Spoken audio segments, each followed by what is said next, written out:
네. 마이크 좀 더 주세요. 잘 들리세요?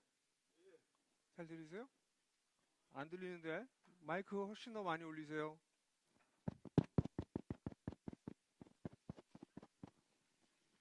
네. 이제 좀 소리가 나네요. 저는 바이올린, 독일에서 10년이나 유학을 하셨다고 그래서, 뭐, 베토벤이나 모차르트 같은 건 아니어도 좀 짧은, 이 실력을 좀 뽐낼 수 있는 그런 걸 하지 않을까 기대했다가, 제가 굉장히 좋아하는 찬양이거든, 이 찬양이요. 근데 소리를 듣는 순간, 와, 이 공부를 정말 제대로 한 친구군. 소리가 너무 좋은데, 그럼 중간에 속주나 변주가 나오겠지? 근데 그것도 안 나와. 그래서 듣다 보니까, 이 친구가 찬양을 하고 있구나. 너무 감동받았어요. 꾸미는 것도 없이, 그냥 단순하게 연주하는데, 엄마랑 같이 이렇게 연주한 게, 그냥 특주가 아니라 찬양이었네. 다시 한번 박수 한번 주실래요? 네. 모자가 그렇게 하니까 또 너무 좋은 것 같아요. 제가 이렇게 드라이 하다고요, 어머니? 어쨌든, 제가 뒤끝이 좀 있어서. 저 여기, 올 때마다 저 너무너무 기뻐요. 자랑스럽기도 하고. 그리고 이제 사례 발표를 들으면서 제 느낌은, 내가 무슨 설교를 할 필요가 있냐. 사례 발표로 이미 충분한 메시지가 전달되지 않았나. 그런 생각이 들어서, 여러분들도 그렇게 생각하시죠?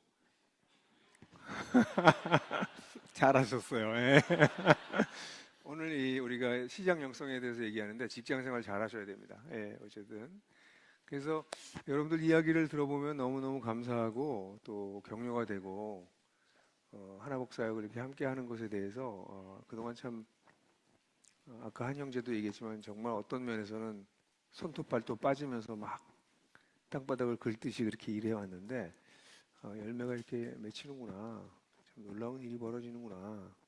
그런 걸 바라봐서 저희가 큰 격려와 힘을 얻게 됩니다. 오늘 혹시 이번 이 군 동역자 수양에 처음 오신 분들 한번 손 들어주세요. 처음 오신 분들이 꽤 되시네요. 예. 오케이. 네. 사실 우리가 베드로전서를 제가 세 번째 지금 우리가 같이 공부하고 있잖아요. 그래서 앞에 두 번을 못 오신 분들이 있으실 것 같아서 어떡하나 좀 고민을 하긴 했는데 오늘 베드로전서를 좀 전체적으로 정리하는 그런 시간을 좀 갖도록 하겠습니다. 개인적으로는 제가 베드로전서 전서를 두 개로 냈는데요. 굉장히 저한테는 자랑스러운 책입니다. 예, 수백 시간 공부하고 또 설교하기 위해서 또 설교를 준비하기 위해서 또 수백 시간 썼던 것들이 된 책이어서 제가 다시 보곤 하는데 베드로전서를 좀 깊이 공부하시는 데는 도움이 되실 거다 그렇게 생각이 됩니다. 그래서 혹시 최근에 오신 분들은 그 첫 번째 권이 제일 중요합니다. 뿌리 깊이 하나님 나라. 그 뿌리를 먼저 아셔야 그 다음에 열매를 볼 수 있기 때문에 뒷부분에 오신 분들도 앞부분까지 같이 공부하시면 좋겠다 그런 생각을 합니다. 오늘 전체적으로 좀 얘기를 다시 하긴 할 겁니다. 잠깐 기도하겠습니다. 하나님, 이곳에 우리와 함께 계시는 주님, 한 사람 한 사람에게도 함께 하시고 우리 안에 계시는 성령님, 이 귀한 형제자매들에게 오늘 하셔야 될 말씀을 부족한 종을 통해서 마음껏 하여 주시기를 원합니다.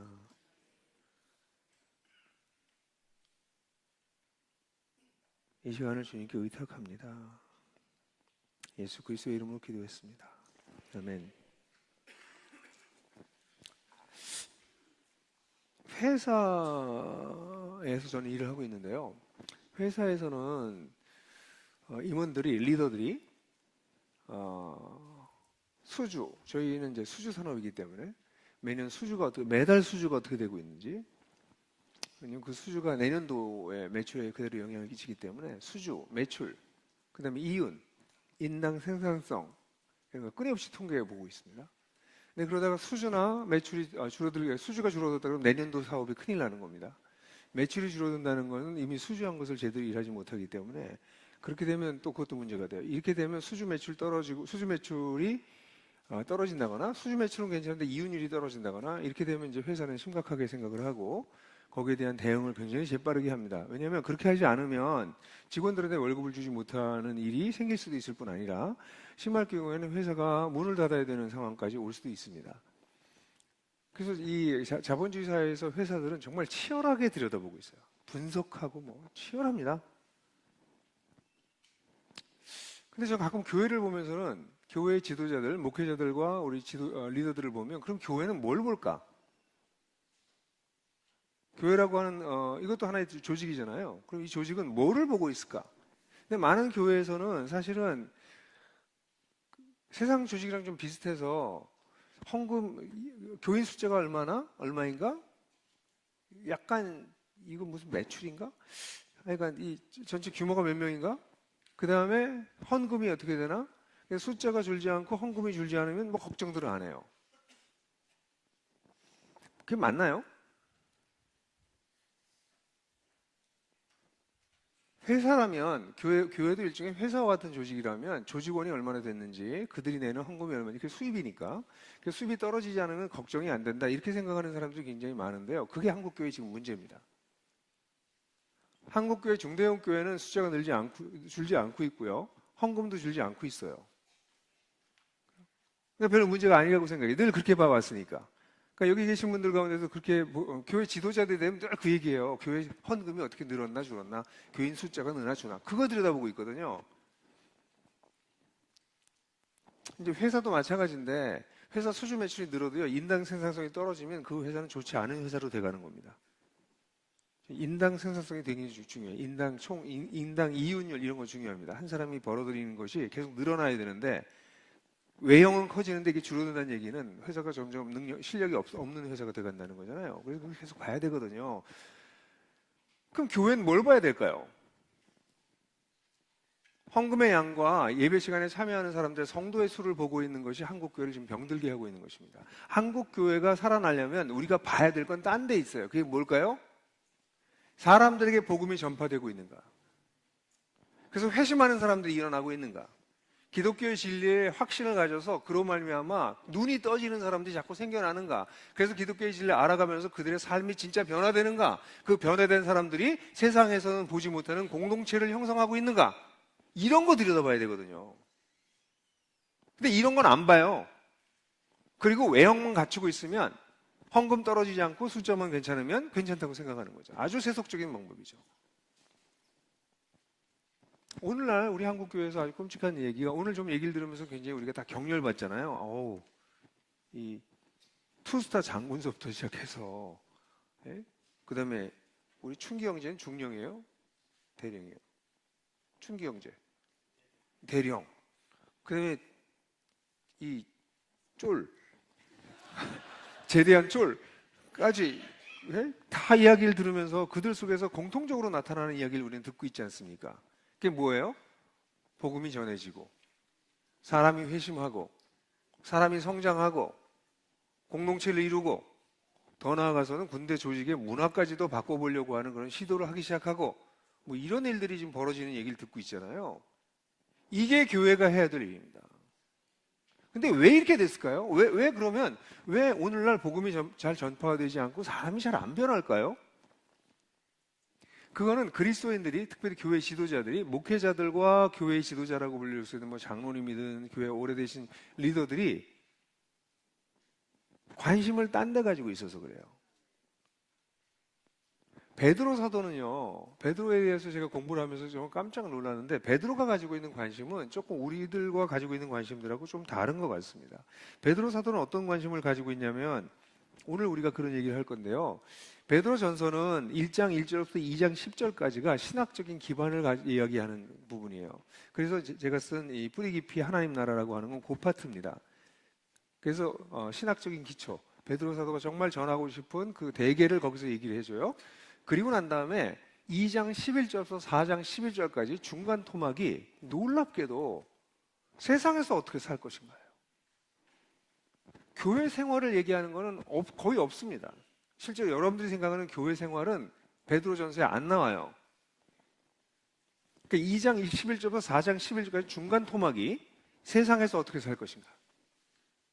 그걸 각 강론별로 나눠서 계속 베드로는 이걸 얘기를 하고 있습니다.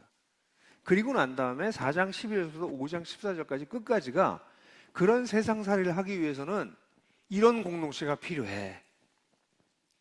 그래서 교회의 조직으로서의 교회나 프로그램에서의 조직이 아니라 교회가 아니라 공동체로서의 교회에 대한 얘기를 해주고 있어요. 이런 공동체가 필요해.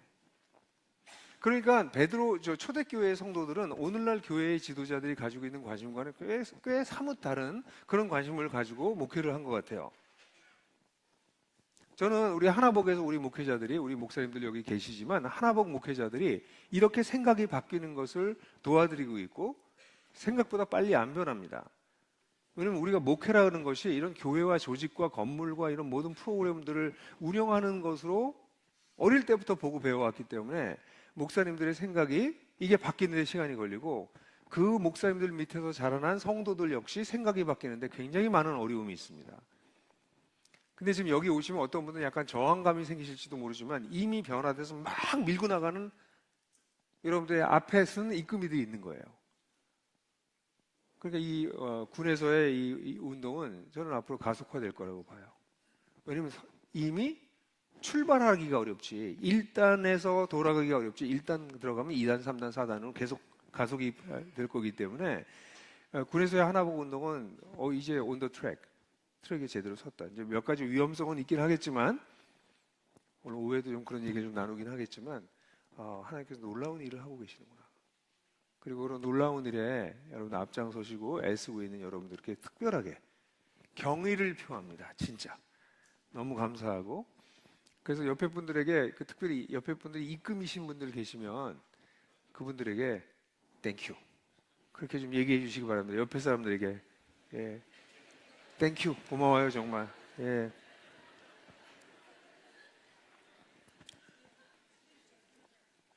네. 그래서 오늘은 제가 여러분들하고 같이 그렇게 된 이유 중에서 아주 중요한 이유가 현장을 잃어버린 거예요. 그리스도인의 삶은 교회 예배당 안에서의 삶이 아닙니다. 우리 신앙생활은 예배당 밖에서가 신앙생활이에요. 제가 늘 얘기하지만 예배당 안에 와서는 쉬는 겁니다. 여긴 내무반이에요, 일종의. 예? 여기 와서 쉬는 데예요. 그래서 졸잖아, 예배 시간에. 너무 편해가지고. 예? 쉬는 거예요, 여기 와서는. 여기는 안 싸우는 데가. 우리 싸움이 어디서 싸워야 돼요? 우리 싸움은 밖에서 싸우는 겁니다. 직장에서, 삼터에서, 일터에서 싸우는 거예요. 거기서 치열하게 싸우고 여기 들어와서 뭐 하는 거예요? 서로 격려해주고 마사지도 해주고 야, 잠 좀 자라, 쉬어라, 뭐 좀 먹어라. 그리고 다시 나가서 싸우자. 이렇게 되는 게 이 교회 생활이에요. 우리 교회입니다. 교회가 그런 곳입니다. 그런데 오늘날 그리스도인들은 신앙생활 여기서 해요. 밖에서 안 해요. 밖에서 세상 사람이랑 비슷하게 살아요. 그래서 막 힘이 남아돌아. 그래서 교회 와서 싸워요. 우리 어디서 싸워야 돼요? 교회 밖에서 싸워야 돼요. 네? 교회 밖에서 치열하게 살아야 돼요. 그래서 여기 왔을 땐 약간 상처도 입고 피곤하고 지치고 낙심도 하고 그런 상태로 모이는 거예요. 그래서 서로 위로해주고 격려하고 그래야 되는데 오늘날 우리 교회 리더들이 베드로와 같은 관심을 갖고 있지 않아요. 베드로는 베드로전서 전체에서 중간에 가장 중요한 토막에다가 세상살이를 얘기하고 있어요. 세상에서 어떻게 살 것인가. 그걸 제가 시장이라고 표현했는데 시장 영성, 세상에서 어떤 영성으로 살 것인가 그걸 베드로서다고 얘기하고 있는 거예요. 그래서 오늘날 우리 그리스도인들은 목회자는 물론이요 또 성도 지도자들도 세상에서 어떻게 살아날 것인가를 고민하는 영성으로 바뀌면 그럼 무슨 일이 벌어질까요? 우리가 다른 종류의 삶을 살기 시작하거든요. 세상에서. 그러면 세상 사람들이 우리를 보고 주님을 믿기 시작하는 사람, 주님에 대한 관심을 갖는 사람들이 생겨나기 시작합니다. 그럼 회심이 일어나기 시작하는 거죠. 그래서 그 사람들이 교회 안으로 들어오게 되고 그리고 교회 안에서 성장하면 그 사람들은 대안적 삶을 우리와 함께 또 살아가게 되니까 이제 막 속도가 나기 시작하는 거예요. 초대교회는 그렇게 성장했습니다. 특별한 프로그램이 없었어요. 그냥 그들은 그냥 살았습니다. 그렇게. 세상에 들어가서 살았어요. 따라해 보실래요? 기독교 신앙의 본질은 그냥 사는 거다. 그냥 사는 거예요. 말하는 게 아니고요. 공부하고 끝나는 게 아니고요. 살아내는 것입니다. 그러니까 살아낸 사람들이 있었기 때문에 초대교회는 정말 아무것도 없었거든. 그들은 신약 성경도 없었고요. 목회자 당연히 없었고요. 교회 조직도 변변치 않았고요. 교회 조직 없었습니다, 거의. 교회 건물 없었습니다. 그런데도 교회는 성장해 나갔습니다. 그래서 저는 여러분들하고 같이 오늘 이 시장 영성에 대한 이야기를 나누려고 하는데요. 그래서 제가 오늘 어떻게 메시지를 전하나 고민을 했어요. 왜냐하면 이미 두 번에 걸쳐서 베드로전서를 제대로 공부하신 분들도 계시고, 또 이번에 새로 공부하신 분들도 계시고, 그래서 이걸 어떻게 할까 그러다 좀 전체적으로 훑는 방법을 써야 되겠다. 그렇게 생각했습니다. 제가 빠른 속도로 전체를 훑으면서 여러분들에게 중요한 포인트를 좀 잡아드리는 방식으로 정리를 하면 이 베드로전서 이번 같이 공부했던 세 번의 수양회를 잘 정리하지 않을까?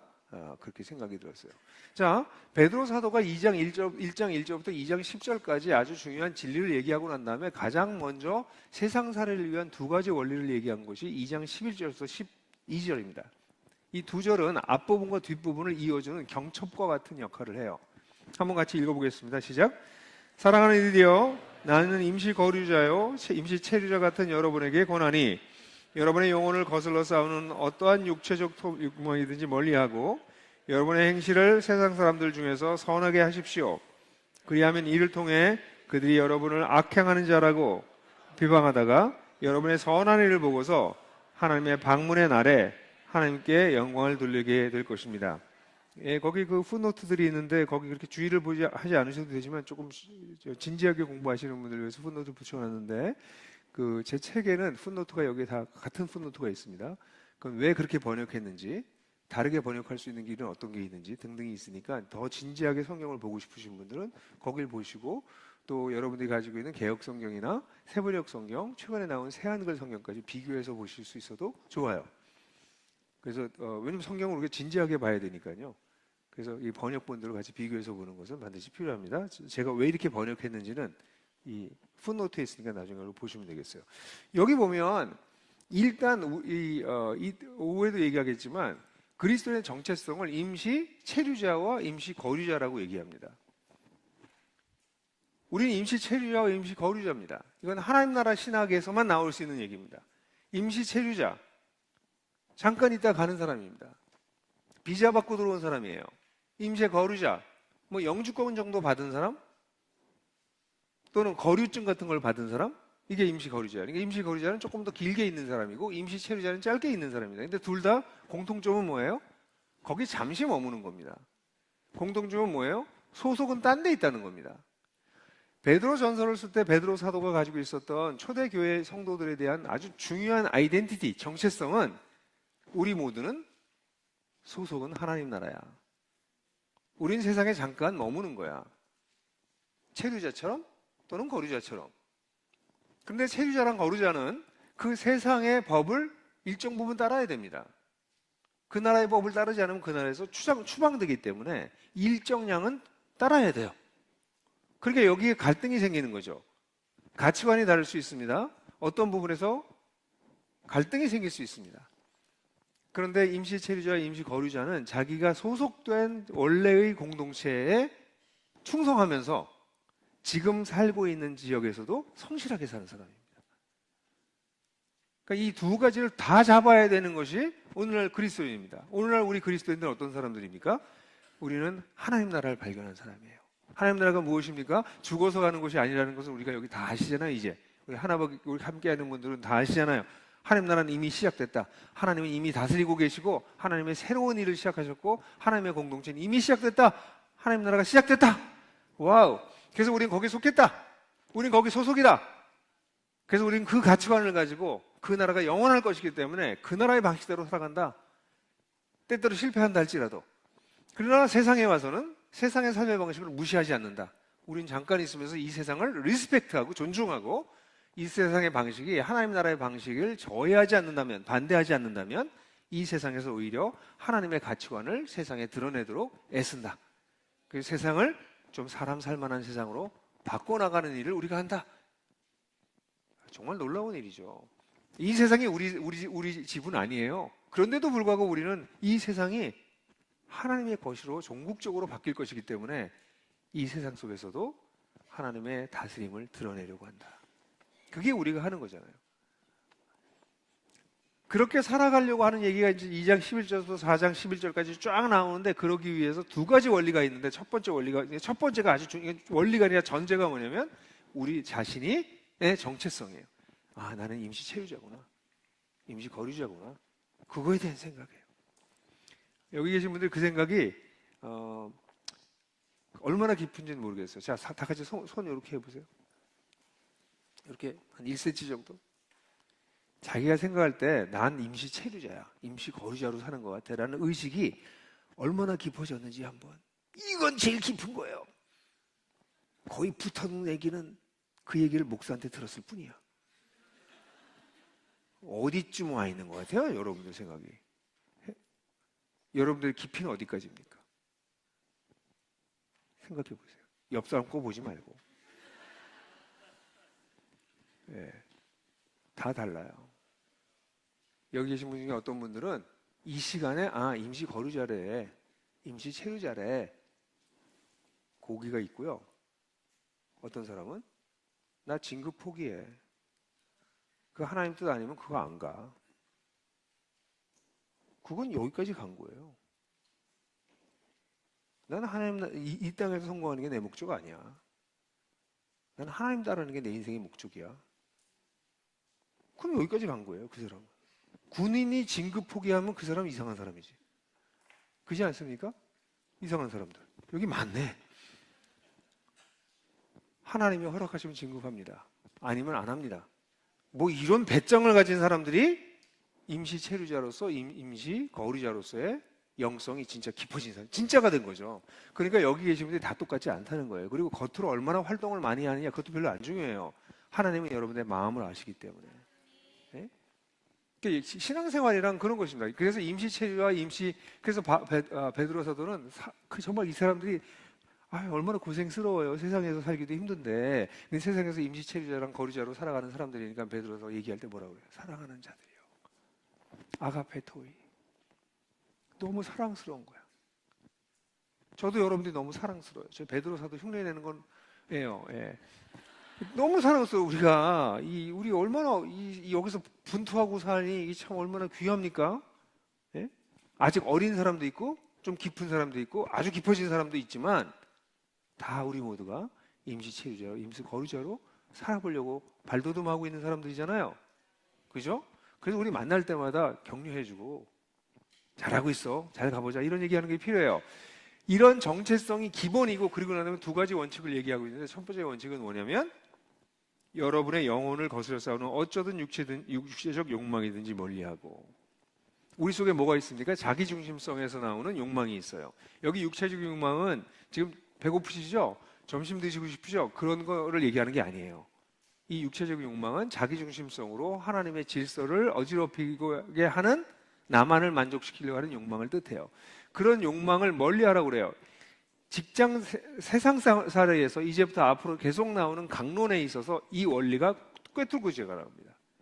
끊임없이 사람들은 세상 속에서, 세상은 우리한테 뭐라고 얘기하면 네 욕망을 채워, 네 욕망은 올바라, 네 욕망을 최대한도로 채우는 건 네 성공의 잣대야. 이게 세상의 이데올로기입니다.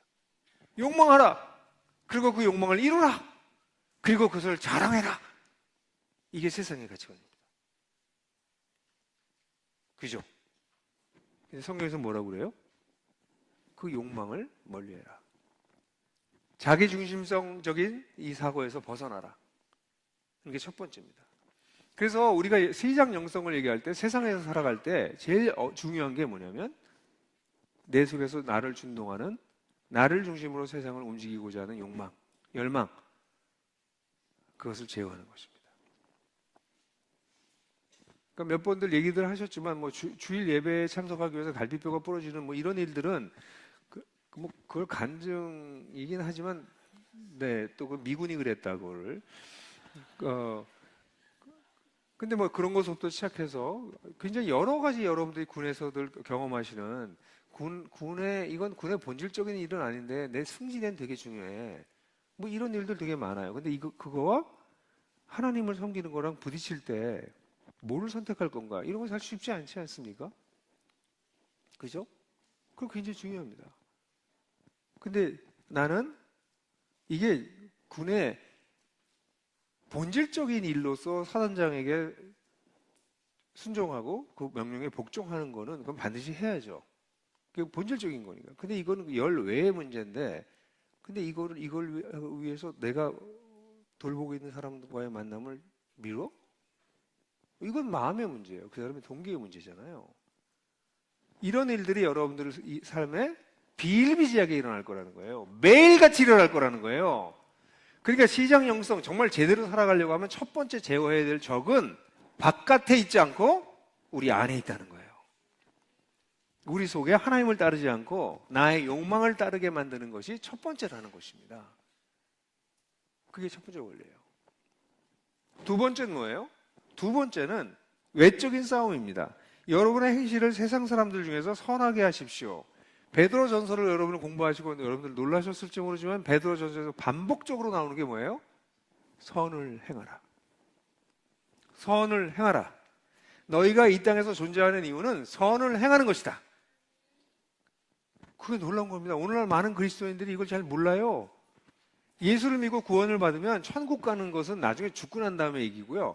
예수를 믿고 구원을 받은 사람들의 특징은 이 땅에서 선을 증식시키는 사람입니다. 선을 유포하는 사람이 되는 거예요. 이건 베드로만 그렇게 얘기하는 게 아니라 바울도 그렇게 얘기하죠. 바울은 에베소 2장 10절에서 뭐라고 그럽니까? 너희는 하나님의 만드신 바라 오래전부터 하나님께서 준비하셔서 선한 일 가운데 행하려 하게 하심이라. 선한 일을 행하며 살게 하는 것이 구원의 궁극적인 목적이에요. 왜 당신이 구원받았는데 천국 아직 하나님께서 안 데려가시냐고 그렇게 질문하는 사람들에게 우리는 담대하게 대답할 수 있습니다. 내가 사는 이유는, 하나님이 날 안 데려가시는 이유는 내가 아직도 선을 행할 게 많아. 사도행전을 보면 예수님께서 갈릴리를 다니시면서 선한 일을 행하시더라 이런 말이 나옵니다. 이 선한 일은 누구로부터 시작됐습니까? 우리 구주 메시아이신 예수님으로부터 시작됐어요. 예수님이 선한 일을 하고 사셨어요. 온갖 선한 일을 하셨어요. 그래서 우리는 예수를 따르는 자로서 이 땅에 살아있는 동안 뭐 하는 사람이에요? 선을 행하는 사람입니다. 이게 외적인 싸움입니다. 근데 우리는 세상에서는 어떻습니까? 선을 행하라고 말하지 않습니다. 선을 자꾸 행하려고 그러면 뭐라고 그래요? 오지랖 오지랖 넌 왜 이렇게 오지랖이 높냐? 네 일만 해. 왜 자꾸 참견이야? 제가 늘 하는 얘기지만 선을 행하지 않으면 세상을 여러분 괴롭히지 않습니다. 선을 행하지 않으시면 세상을 여러분 괴롭히지 않아요. 근데 선을 행하려고 그러면 세상은 악의 얼굴을 드러냅니다. 선을 행해보십시오. 인생이 피곤해집니다. 그래서 모난 돌이 정 맞는다. 뭐 이거 다 그 얘기예요. 맨 앞에 서지 마라. 총 먼저 맞는다. 예? 그래서 그리스도인들도 수많은 그리스도인들이 세상에서 전부 다 선을 행하는 것부터 후퇴했습니다. 참호 속에 숨어 있어요. 나가야 되는데 주님은 나가라고 말씀하시는데 선을 행하기 위해서 나가라고 얘기하시는데 그래서 이게 두 가지 가장 중요한 원칙입니다. 저도 회사에서 일을 해보면서 제가 일하는 회사가 어떻게 하면 좀 더 좋은 회사가 되고 하나님 나라의 가치가 드러나는 회사가 되게 할까 끊임없이 고민하거든요. 제 기도 시간 중에서 어느 날은 회사만 위해서 기도합니다. 고민합니다. 이게 작지 않은 전문가 이 집단이 어떻게 하면 건강한 조직이 될 수 있을까? 하나님을 믿게 하려고 하는 것이 회사를 운영하는 목적은 아닙니다. 이미 여러분은 풍성한 삶의 기초를 해보셔서 아시겠지만 우리가 회사 일을 일하는 건 하나님의 경영에 참여하는 거예요. 군인 역할을 하는 것은 하나님이 세상을 다스리는 일에 여러분들이 협조하는 것입니다. 거기에 함께 동역하는 것입니다. 나라를 지키기 위해서 여러분 피스 메이커는 아니어도 피스 키퍼입니다. 그죠? 피스 키핑하는 평화를 지키기 위해서 여러분들이 계신 거예요. 군은 그래서 이 깨진 세상에서 타락한 세상에서 군은 반드시 필요합니다. 군 우용론 이런 얘기를 하면 좀 곤란, 그건 너무 나이브한 얘기입니다. 군은 반드시 필요해요. 우리는 피스 키퍼예요. 그럼 우리 이 피스키핑을 하는 우리 군 조직 내에서 어떻게 하면 하나님의 가치가 드러낼 것인가? 그 열매로 사람들이 예수를 믿게 되는 것이지, 그 가치를 드러내는 건 하지 않고 예수만 믿으라고 막 밀어붙이면 사람들이 예수를 믿겠어요? 다 도망가죠. 그게 지금까지 한국교회가 세상에서 보여온 방식입니다. 세상 속에 하나님 나라의 가치를, 공평과 정의를, 사랑과 인애를 드러내는, 약자를 돌보고 강자들이 나누고 그럴 수 있는 문화와 사회를 만들어내는 일에 최선을 다하는, 선을 행하는 일을 행하지 않았기 때문에 오늘 한국교회는 이기적인 집단, 자기들만 천국 가려고 하는 사람들, 편협한 존재들, 배타적인 존재들로 낙인찍혀져 버렸습니다. 그래서 사실은 이 부분 2장 11절부터 11절만 제대로 봐도 신약 영성의 핵심이 뭐구나라는 게 분명해집니다. 내면적 싸움에서 이겨야 되고, 그리고 외적인 싸움에서도 이겨야 됩니다. 두 가지가 다 있는 것이죠. 근데 이 궁극적인 목적이 뭐예요? 왜 이렇게 합니까? 우리가 여기 보면 하나님이 방문하시는 날에, 주님께서 이 세상의 모든 우리가 살 때 좀 억울한 것도 있고 이해가 못하는 것도 있고 이런 여러 가지 일들이 있지만, 우리 주님이 오시는 날에 모든 것이 판명됩니다. 모든 것이 드러납니다. 아까 익숙하지 않은 얘기를 하시더라고요. 나중에 주님 앞에 가서 결과 보고를 한다. 그런 단어는 사회에서 별로 안 쓰는데 군에서 많이 쓰는 단어 아닙니까? 맞죠? 결과 보고한다. 아주 그게 성경을 군 방식으로 읽어내는 아주 재밌는 표현이었던. 여러분들의 인생을 결과 보고하셔야 돼요. 그리스도의 보좌 앞에서, 베마투 세우, 하나님의 보좌 앞에서, 베마투 크리스ቱ, 그리스도의 앞에서. 베마라고 하는 단어가 심판대입니다. 베마 띠올로지라고 해요. 신학. 그래서 우리는 하나님의 심판대 앞에서는, 그리스도의 심판대 앞에서 우리 자신을 결과보고하는 날이 올 거라는 거죠. 그때 하나님께서 영광 받으시게 될 거다. 그게 우리 궁극적인 목적입니다. 이 땅에서는 오해받을 수도 있고, 이 땅에서는 손해본 것 같고, 이 땅에서는 실패한 것처럼 보인다 할지라도 거기서 성공했다고 주님께서 말씀하시면 It's okay. 그게 우리 목적이야. 이런 배짱을 가지고 사는 사람들은 세상에 감당 못합니다. 세상 안 무서운 사람들이에요. 그 사람들은 아까 얘기했던 임시체류자, 임시거류자로서의 내면성이 여기 있는 사람이 아니고 이렇게 된 사람들이에요. 이렇게 깊어진 사람들이에요. 나는 세상에서 평가받는 거 그렇게 안 중요해. 나는 마지막에 하나님께 영광 돌리는 일에 내 인생 걸었어. 그게 시장 영성의 핵심이에요. 그래서 여러분, 시장 영성에 대해서 여기까지 하고 집에 가도 돼요. 사실은 전제는 뭐예요? 정체성. 두 가지 원칙이 있어요. 두 가지 싸움이 있어요. 내적 싸움, 외적 싸움. 궁극적인 목적, 이게 전부 다입니다. 근데 베드로 사도는 정말 친절하게도 이런 얘기를 하고 난 다음에 강론들을 하나씩 얘기하게요. 이렇게 얘기만 하지 않고, 이게 베드로 사도의 탁월성입니다. 보통 대부분의 이 삶을 안 살아본 사람들은 원리만 얘기해요. 근데 베드로 사도는 진짜 세상 속에서 살았거든요. 진짜 세상 속에서 성도들과 같이 살았거든.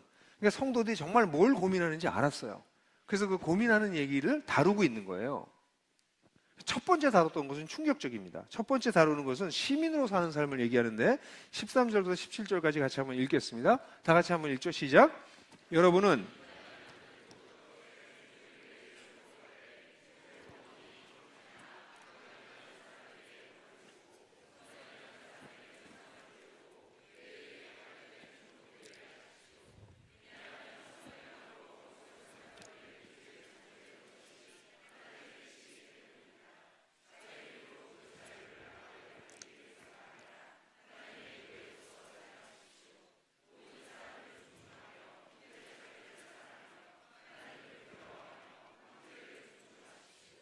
일단 세상에 대한 얘기를, 세상살이에 대한 얘기를 하고 난 다음에 제일 먼저 황제가 세상의 로마 황제가 세상의 모든 권력을 잡고 있는 그 체제 속에서 이 얘기를 제일 먼저 꺼냈다는 것은, 이 주제를 제일 먼저 꺼냈다는 것은 되게 충격적이에요. 왜냐하면 오늘날은 교회에서는 정치 얘기하면 안 된다고 그러거든요. 제가 이런 얘기를 하면 김용훈 장로님이 약간 긴장하세요. 목사님이 오늘 또 잘못 얘기해서 목사님 자꾸 오해받는데. 근데 여러분, 그래서 저도 되게 조심해요. 근데 왜 교회에서 정치를 얘기하면 안 되는데? 아니, 베드로서는 제일 처음에 정치부터 얘기하는데. 왜 그래요? 로마 제국에서 이 황제를 어떻게 다룰 거냐, 총독을 어떻게 다룰 거냐 하는 거는 시민들에게 가장 큰 영향을 끼쳐요. 오늘날 정치 이슈는 우리 삶에 엄청난 영향을 끼칩니다. 그러니까 베드로서는 이거부터 다룬다는 거예요. 이상하죠? 오늘날 이 얘기를 잘못하면 교회가 깨져요. 그 얘기를 그래서 하지 말자, 우리 교회에서는. 이렇게 하거든요. 베드로 사도 때 안 그랬을까요? 베드로 사도 때는 친황제주의자, 친로마주의자가 없었을까요? 당연히 있었죠. 근데 이렇게 담대하게 베드로가 얘기하는 이유는 뭐예요? 우리는 로마 제국에 속하지 않았기 때문이에요. 우리는 이 땅의 어떤 정치 체계에도 속하지 않았기 때문이에요. 그리스도인은 이 땅의 어떠한 정치 체계도 서포트하지 않습니다. 우린 비판적으로 모든 정치 체계를 보지. 왜냐면 우리는 어디에 속했어요? 하나님 나라에 속했으니까. 그래서 여기 중요한 원리를 얘기해 주는 거예요. 일단 여기 계신 분들이 교회에선 정치를 얘기하면 안 돼요, 그런 소리 하시면 베드로하고 먼저 좀 얘기를 하셔야 돼요.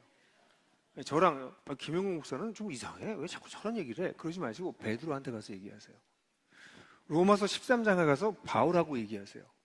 요한계시록에서 짐승과 음료를 논하고 있는 요한 사도랑 얘기하세요. 전부 정치 얘기예요. 기독교가 탈정치화되는 것은 현실로부터 벗어나는 일이에요. 그런데 이 얘기를 제가 깊이 하지 않는 것은 벌써 긴장감이 쫙 있잖아요, 여기 벌써. 예? 우리가 이런 문제를 다루기에는 너무 어려요. 너무 공부가 안 되어 있습니다. 너무 기도를 안 하셨어요, 그동안. 그래서 이런 이야기를 하면 자기가 이미 가지고 있는 지식을 가지고 저를 판단합니다. 아니, 성경도 판단해요. 제가 볼 때는 어떤 사람은 예수를 이렇게, 예수가 우파라면 난 예수를 안 따를 거야. 예수가 좌파라면 난 예수를 안 따를 거야. 그런 분들도 많을걸요. 자기가 가지고 있는 프레임을 가지고 있으니까. 그 여러분들 먼저 이 정치는 너무 중요한 거예요. 예를 들어서 그냥 쉬운 얘기 해드릴게요. 길고양이한테, 길에 고양이들 많잖아요. 길고양이한테 사료를 주는 게 맞아요, 안 맞아요? 길고양이한테 사료를 주는 게 맞아요, 안 맞아요? 맞다고 생각하는 사람, 안 줘야 된다고 생각하는 사람, 관심 없는 사람. 이게 정치에 관심이 없는 사람들이야. 이게 이슈가 되면 이걸 어떻게 풀어야 돼요? 이걸 푸는 게 정치적으로 푸는 거예요. 길고양이한테 사료를 주냐 맞냐 그리냐는 논쟁이 많아요, 각자 포지션에 따라서. 그럼 그 얘기를 서로 듣고 그다음에 우리 공동체는 어떻게 하는 게 좋은지에 대한 얘기를 해야 됩니다.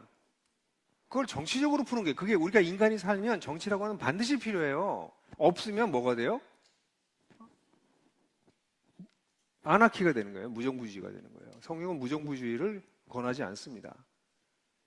그래서 정당한 권위를 줘요. 여기 이 본문에 나온 게 뭐예요? 세상의 조직은 정당성이 있는 권위를 하나님부터 부여받았다. 그거의 아주 핵심이 뭡니까?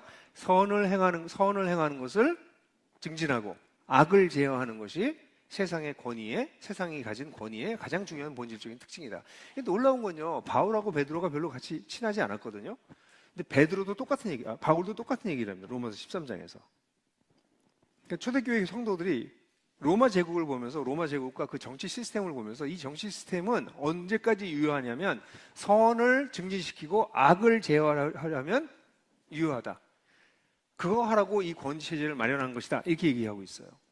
그러니까 오늘날도 정치체제는 선을 증진시키고 악을 제어하기 위해서 필요한 것입니다. 근데 만약에 정치체제가 악을 더 일으키고 선을 일어나지 못하게 한다면 그 정치체제는 우리가 순종할 의무가 있나요, 없나요? 없습니다. 그걸 베드로 사도가 이게 정말 충격적인, 17절에 충격적인 표현을 하죠. 이건 여러분이 공부하셨죠 이미?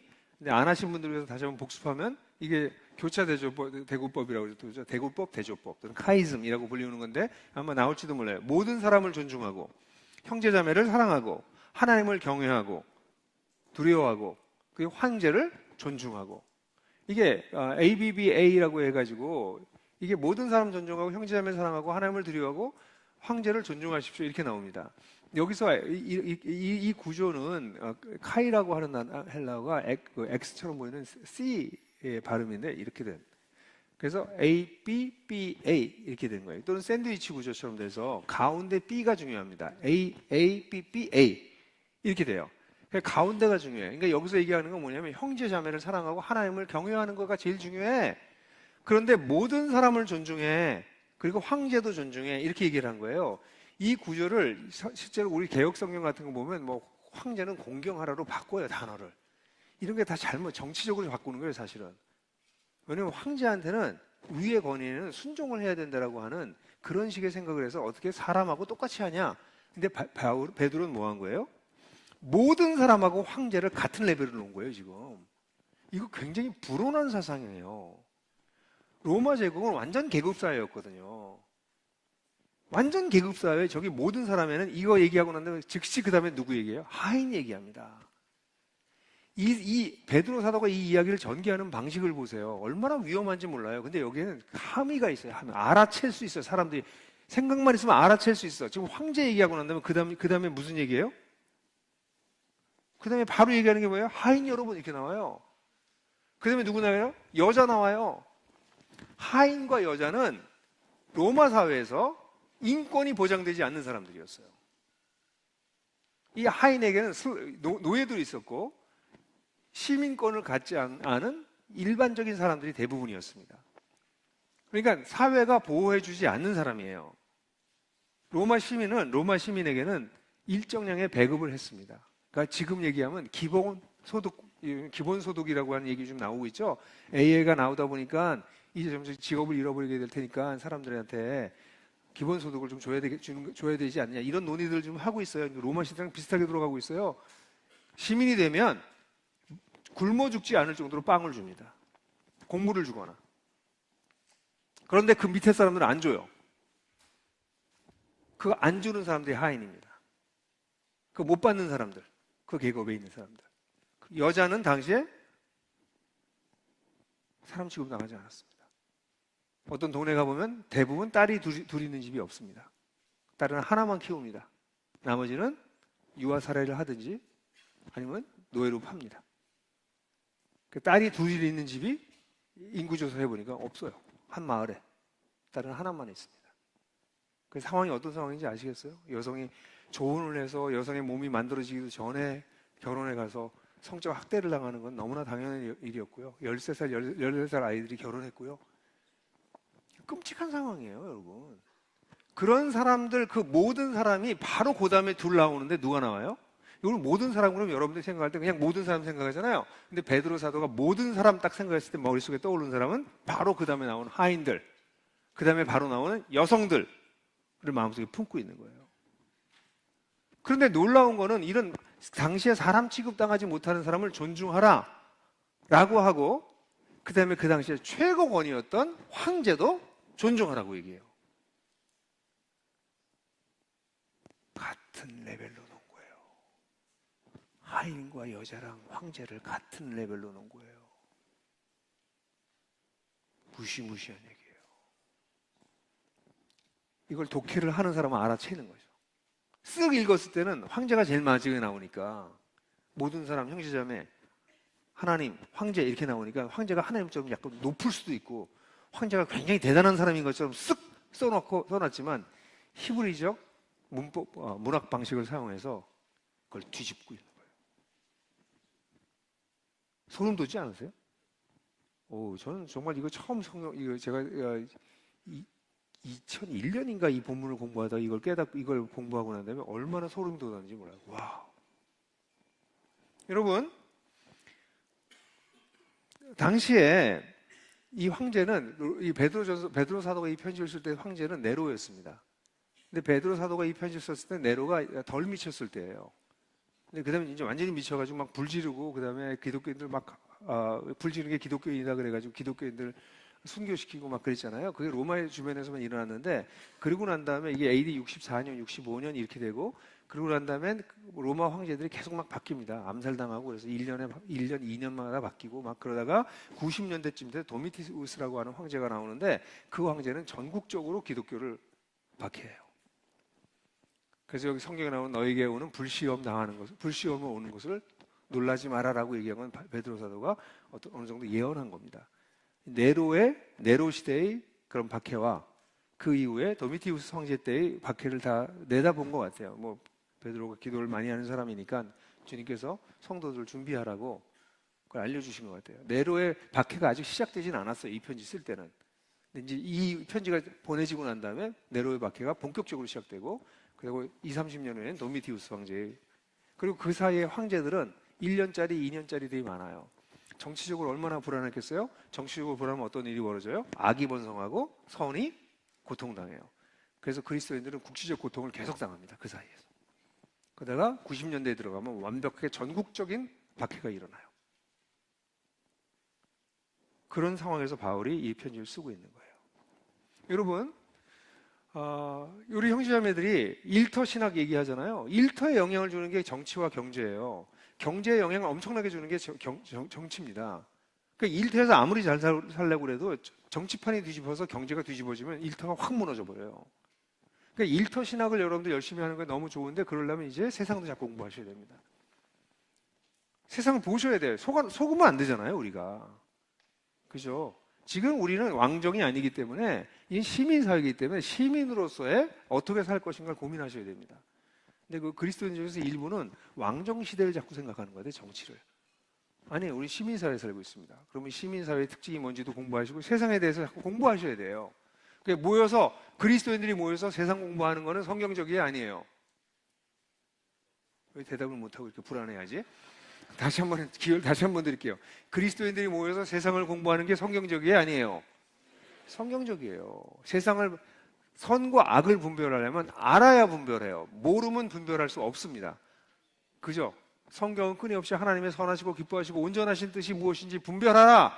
하나님의 지극히 선한 것을 분별할 줄 알며 이렇게 말씀하시잖아요. 분별하려면 어떻게 돼요? 알아야 됩니다.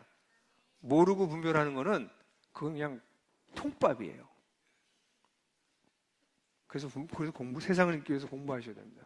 그리고 여기서 나오는 순복이라는 단어가 계속 나오는데, 순복이라고 하는 단어는 우리가 본 것처럼 조건적 순종입니다. 제가 그래서 순종하라라고 하는 단어, 복종하라는 단어 대신에 순복하라고 하는 단어를 일부러 쓴 이유는, 순복은 그 단어 자체가 순수하게 복종한다는 뜻보다는 자기가 자의적으로 순종한다라고 하는 함의가 한국말에 약간 있는 것 같아요. 그래서 제가 순복하다고 번역했는데, 우리의 순종은 뭐예요? 무조건적 순종이 아니라 조건적 순종입니다. 이제 나오는 하인들에게도 그렇고 여인들에게도 얘기하고 나중에 교회 안에 젊은이들에게도 똑같이 순복하라는 단어를 쓰고 있는데, 그 순복하라는 단어는 절대적 순종을 뜻하는 것이 아니라 조건적 순종입니다. 어떤 범위 내에서? 그 권위가 선을 행하고 악을 제어하려고 할 때, 하나님이 주신 권위를 정당하게 사용할 때 우리는 무조건 순종합니다. 그러나 정당하지 않을 경우에는 거기에 반대합니다. 최근에 미국에서도, 미군에서, 우리 군은 잘 모르겠는데 미군에서 항명할 수 있는 거를 작년에 없앴더라고요. 미국 국방부에서. 어떤 지시에도. 근데 베트남전에서 항명했다가 항명 안 하고 민간인들 살해하고 그래가지고 항명 안 했던 걸로 실제로 전범돼서 재판받았던 일이 있고, 그래서 군인들의 인권을 보호해야 된다. 군인들도 양심에 따라서 어떤 데 항명할 수 있다. 그런 조항이 미군에 있었더라고요. 근데 작년에 그걸 없앴더라고요. 우리 군은 제가 어떤지 잘 모르겠습니다. 이게 이런 굉장히 아주 심각한 문제고 중요한 문제 아니에요? 그죠? 이번에도 작년에 쿠데타 시도가 있었을 때 저는 군에게 너무 감사했어요. 군의 많은 분들이 약간 태업 비슷하게 적극적으로 가담하지 않고 아찔해요. 그런 군인들이 있었잖아요. 여러분, 순복하는 것은 그런 것입니다. 그래서 그리스도인을 시민으로 산다는 것에 대해서 우리 같이 고민해 보셔야 됩니다. 긴장감이 느껴지는데 괜찮아요. 예, 긴장감이 느껴져요. 우리 김용구 장로님 지금 기도하고 계신 것 같아요. 제가 오해를 많이 받으니까 김용구 장로님 저를 정말 사랑하시거든요. 목사님이 오해받고 그래서 하나복도 자꾸 오해받고 그러지 않았으면 좋겠다. 그래서 가능하면 그런 얘기는 하지 마세요. 그렇게 저한테 간곡히 말씀하셨는데 제가 뭐 특별히 잘못한 거 없지 않습니까 오늘? 예. 아니 저는 베드로 사도가 그렇게 얘기했다고요. 이게 뭐 여러분 성경을 보세요. 성경은 정말 놀라운 책입니다. 예, 성경을 제멋대로 해석하지 마시고 성경을 있는 그대로 해석하게 되면 정말 놀라운 지혜를 우리가 얻어가질 수 있어요. 그래서 시민으로서의 삶을 먼저 얘기합니다. 그리고 이제 두 번째로 얘기하는 게 뭐예요? 그래서 다시 한번 여러분들 교회에서 공부하십시오. 경제도 공부하시고요. 정치도 공부하시고요. 우리 문화도 공부하시고 한국 사회의 교육 문제도 공부하시고 노동 문제도 공부하시고 자기가 관심 있는 부분들 자꾸 공부하셔서 공부한 내용들을 주변 사람들하고 나누십시오. 그리고 여러분들이 공부한 건 성경 지식이 아니에요.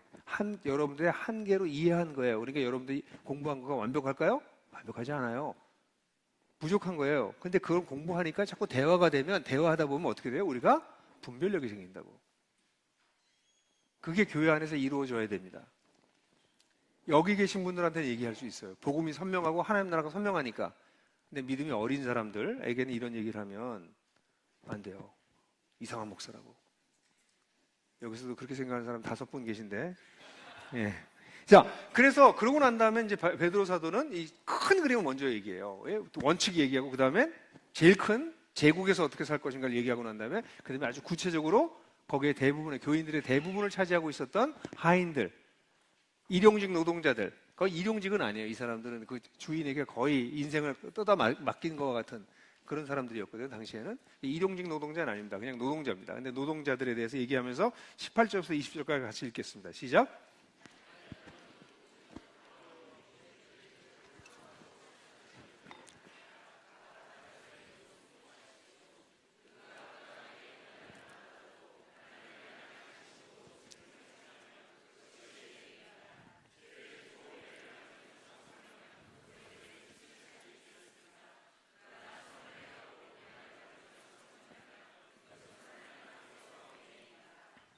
네, 물론 이 본문은 2000년 전의 이야기이기 때문에 벌써 말이 안 되죠.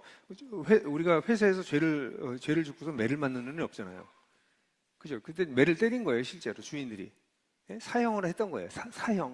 사적인 형벌을 줬던 거예요. 그러니까 지금은 이렇게 안 하죠. 지금 어떻게 해요? 업무에 실수해서 회사에 손해를 끼쳐서 그래서 월급이 삭감되더라도 뭐 이렇게 써야 돼. 그죠? 월급이 삭감되거나 한직으로 물려나더라도 뭐 이런 겁니다. 여기 표현은. 그러니까 2000년 전에 이런 이야기를 우리가 이해하고 이 본문을 오늘날로 받아들여야 됩니다. 이 하인들도 하인들하고 우리하고는 많이 다르긴 해요. 근데 하인들도 출퇴근하긴 했고요. 그렇지만 하인들이 인생이 상사들한테 거의 쥐어잡혀 있었습니다. 여러분들 군인들은 더 그렇죠. 군인들은 여러분들 바로 위에 있는 선임자 뭐라고 부르죠? 위에 있는 상급자. 상급자가 여러분들 굉장히 중요해요. 상급자가. 그죠? 직장도 마찬가지예요. 상급자의 평가가 굉장히 중요합니다.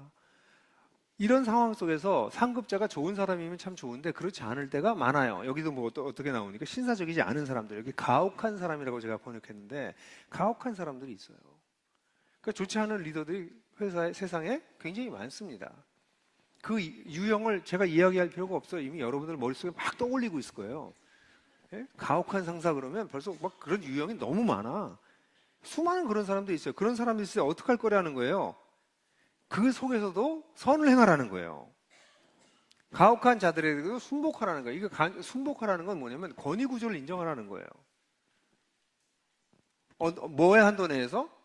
선을 행하는 한도 내에서. 악을 행하지 않는 한도 내에서 순복하라는 거예요. 근데 만약에 나의 상급자가 선을 행하지 말라고 하고 악을 도모하는 얘기를 하면 어떻게 해요? 그걸 하지 않아야 된다는 거예요. 그게 성경의 가르침입니다.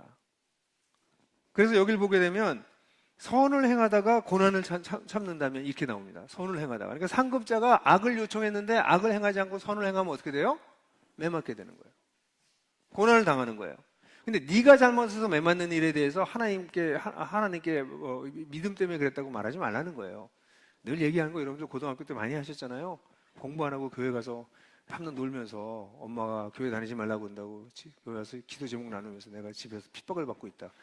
뭐 이런 거예요. 자기 일은 안 하면서. 예? 많은 그리스도인들이 그래요. 오늘날 그리스도인들이 제가 직장에서도 보면 그리스도인들 가운데 열심히 일하지 않는 사람들이 꽤 있어야 됩니다. 굉장히 이기적이에요. 예, 굳은 일을 누구보다 앞장서서 해야 되는데 굳은 일 할 때마다 싹싹 빠져요. 그리스도인들이. 그런 사람들이 얌체 그리스도인들이 정말 많습니다. 근데 성경에서 뭐라고 그러냐면 선을 행하라는 거예요. 직장에서. 그러니까 여러분들 군에서 선을 행하는 것이 무엇인가? 여러분들 고민하셔야 되겠죠. 그죠? 그 군은 위계 체제가 확실합니다. 근데 우리 정종봉 형제도 얘기했지만 계급 이것 때문에 역효과가 날 수 있는 부분이 많기 때문에 이거를 바꿔야 된다. 근데 굉장히 위험한 단어를 막 쓰셨더라고요. 하나 보고 해킹한다. 뭐. 하나 보고 그거 보셨어요? 얘기는 안 하셨는데 PPT에는 그거 AI가 한 거죠? 예? 정종봉 형제가 한 게 아니고 AI가 한 거죠?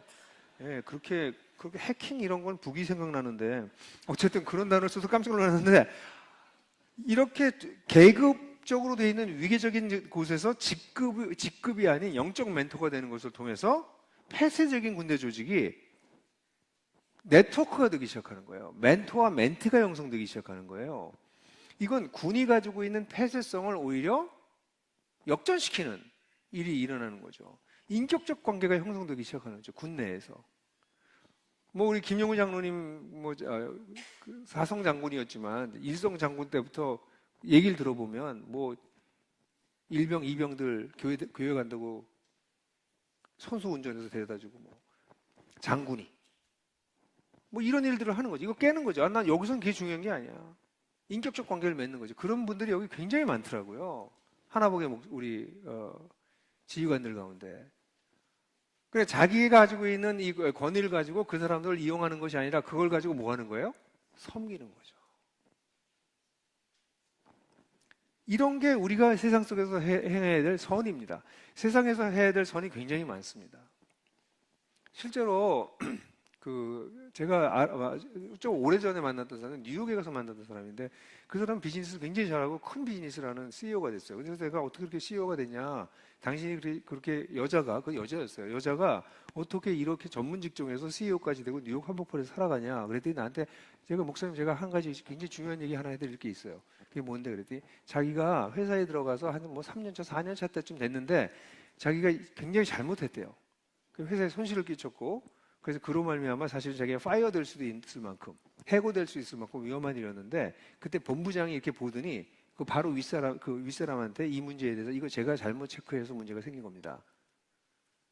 그래서 자기가 잘못한 거를 자기가 뒤집어 쓰고 그 사람 높으니까 이것 때문에 해직이 되진 않는 거죠. 그러니까 얘 자기를 보호해 줬다는 거예요. 그리고 그래서 만났대요. 왜 그러시냐고. 여자니까 또 뭔가 딴 생각이 있어서 이런 생각도 할 거 아니에요. 그래서 왜 이러시냐고. 그랬더니 그분이 말하기를 내 보스가 내 잘못을 뒤집어 쓰고 죽기까지 했어요. 그래가지고 아니 누가 돌아가셨어요? 그랬더니 예수님이 얘기를 하더래요. 예수님 내 보스가 내 잘못 때문에 대신 돌아가셨어요. 내가 당신의 잘못을 덮어주는 거는 대신 져주는 것은 그렇게 큰 일이 아니에요. 내 보스는 죽기까지 했어요. 그래서 이 사람이 기독교에 대해서 관심을 갖기 시작한 거죠. 그래서 크리스찬에 대해서 나중에는 잘 성장해서 아주 훌륭한 여성 CEO가 되어 있더라고요. 선을 행한다는 이런 것입니다. 굉장히 많은 종류의 선을 행하실 수 있어요, 여러분들이. 여러분들 역량이 쌓이면 선을 행할 수 있는 일은 점점 많아집니다. 선을 행하는 것은 이렇게 개인적으로 하는 것을 넘어서서 조직의 정책이나 룰을 바꾸는 일들을 할 수 있어요. 지휘관들이 되면 그거 하셔야 됩니다. 쫄이 그런 건 못해요. 그죠? 그런데 지휘관이 되면 정책을 위반할 수 있거든요. 그러니까 우리가 선을 행한다는 것을 너무 개인적인 차원에서 일종의 도덕적으로 최리티를 하는 자선을 베푸는 것 정도의 수준으로 남겨놓지 마십시오. 그래서 저는 그런 얘기를 해요. 직장에 들어간 친구들한테 너무 힘들거든, 직장 생활이.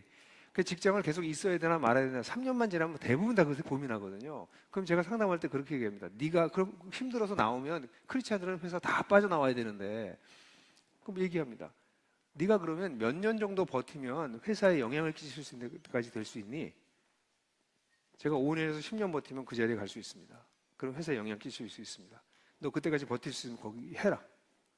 근데 어떤 사람은 10년, 20년 지나도 그런 포지션에 갈 수가 없습니다. 이 회사에서. 나와. 거기 왜 있어? 평생 종로를 할 건데. 거기 왜 있어? 나와서 작아도 선을 행할 수 있는 곳으로 가.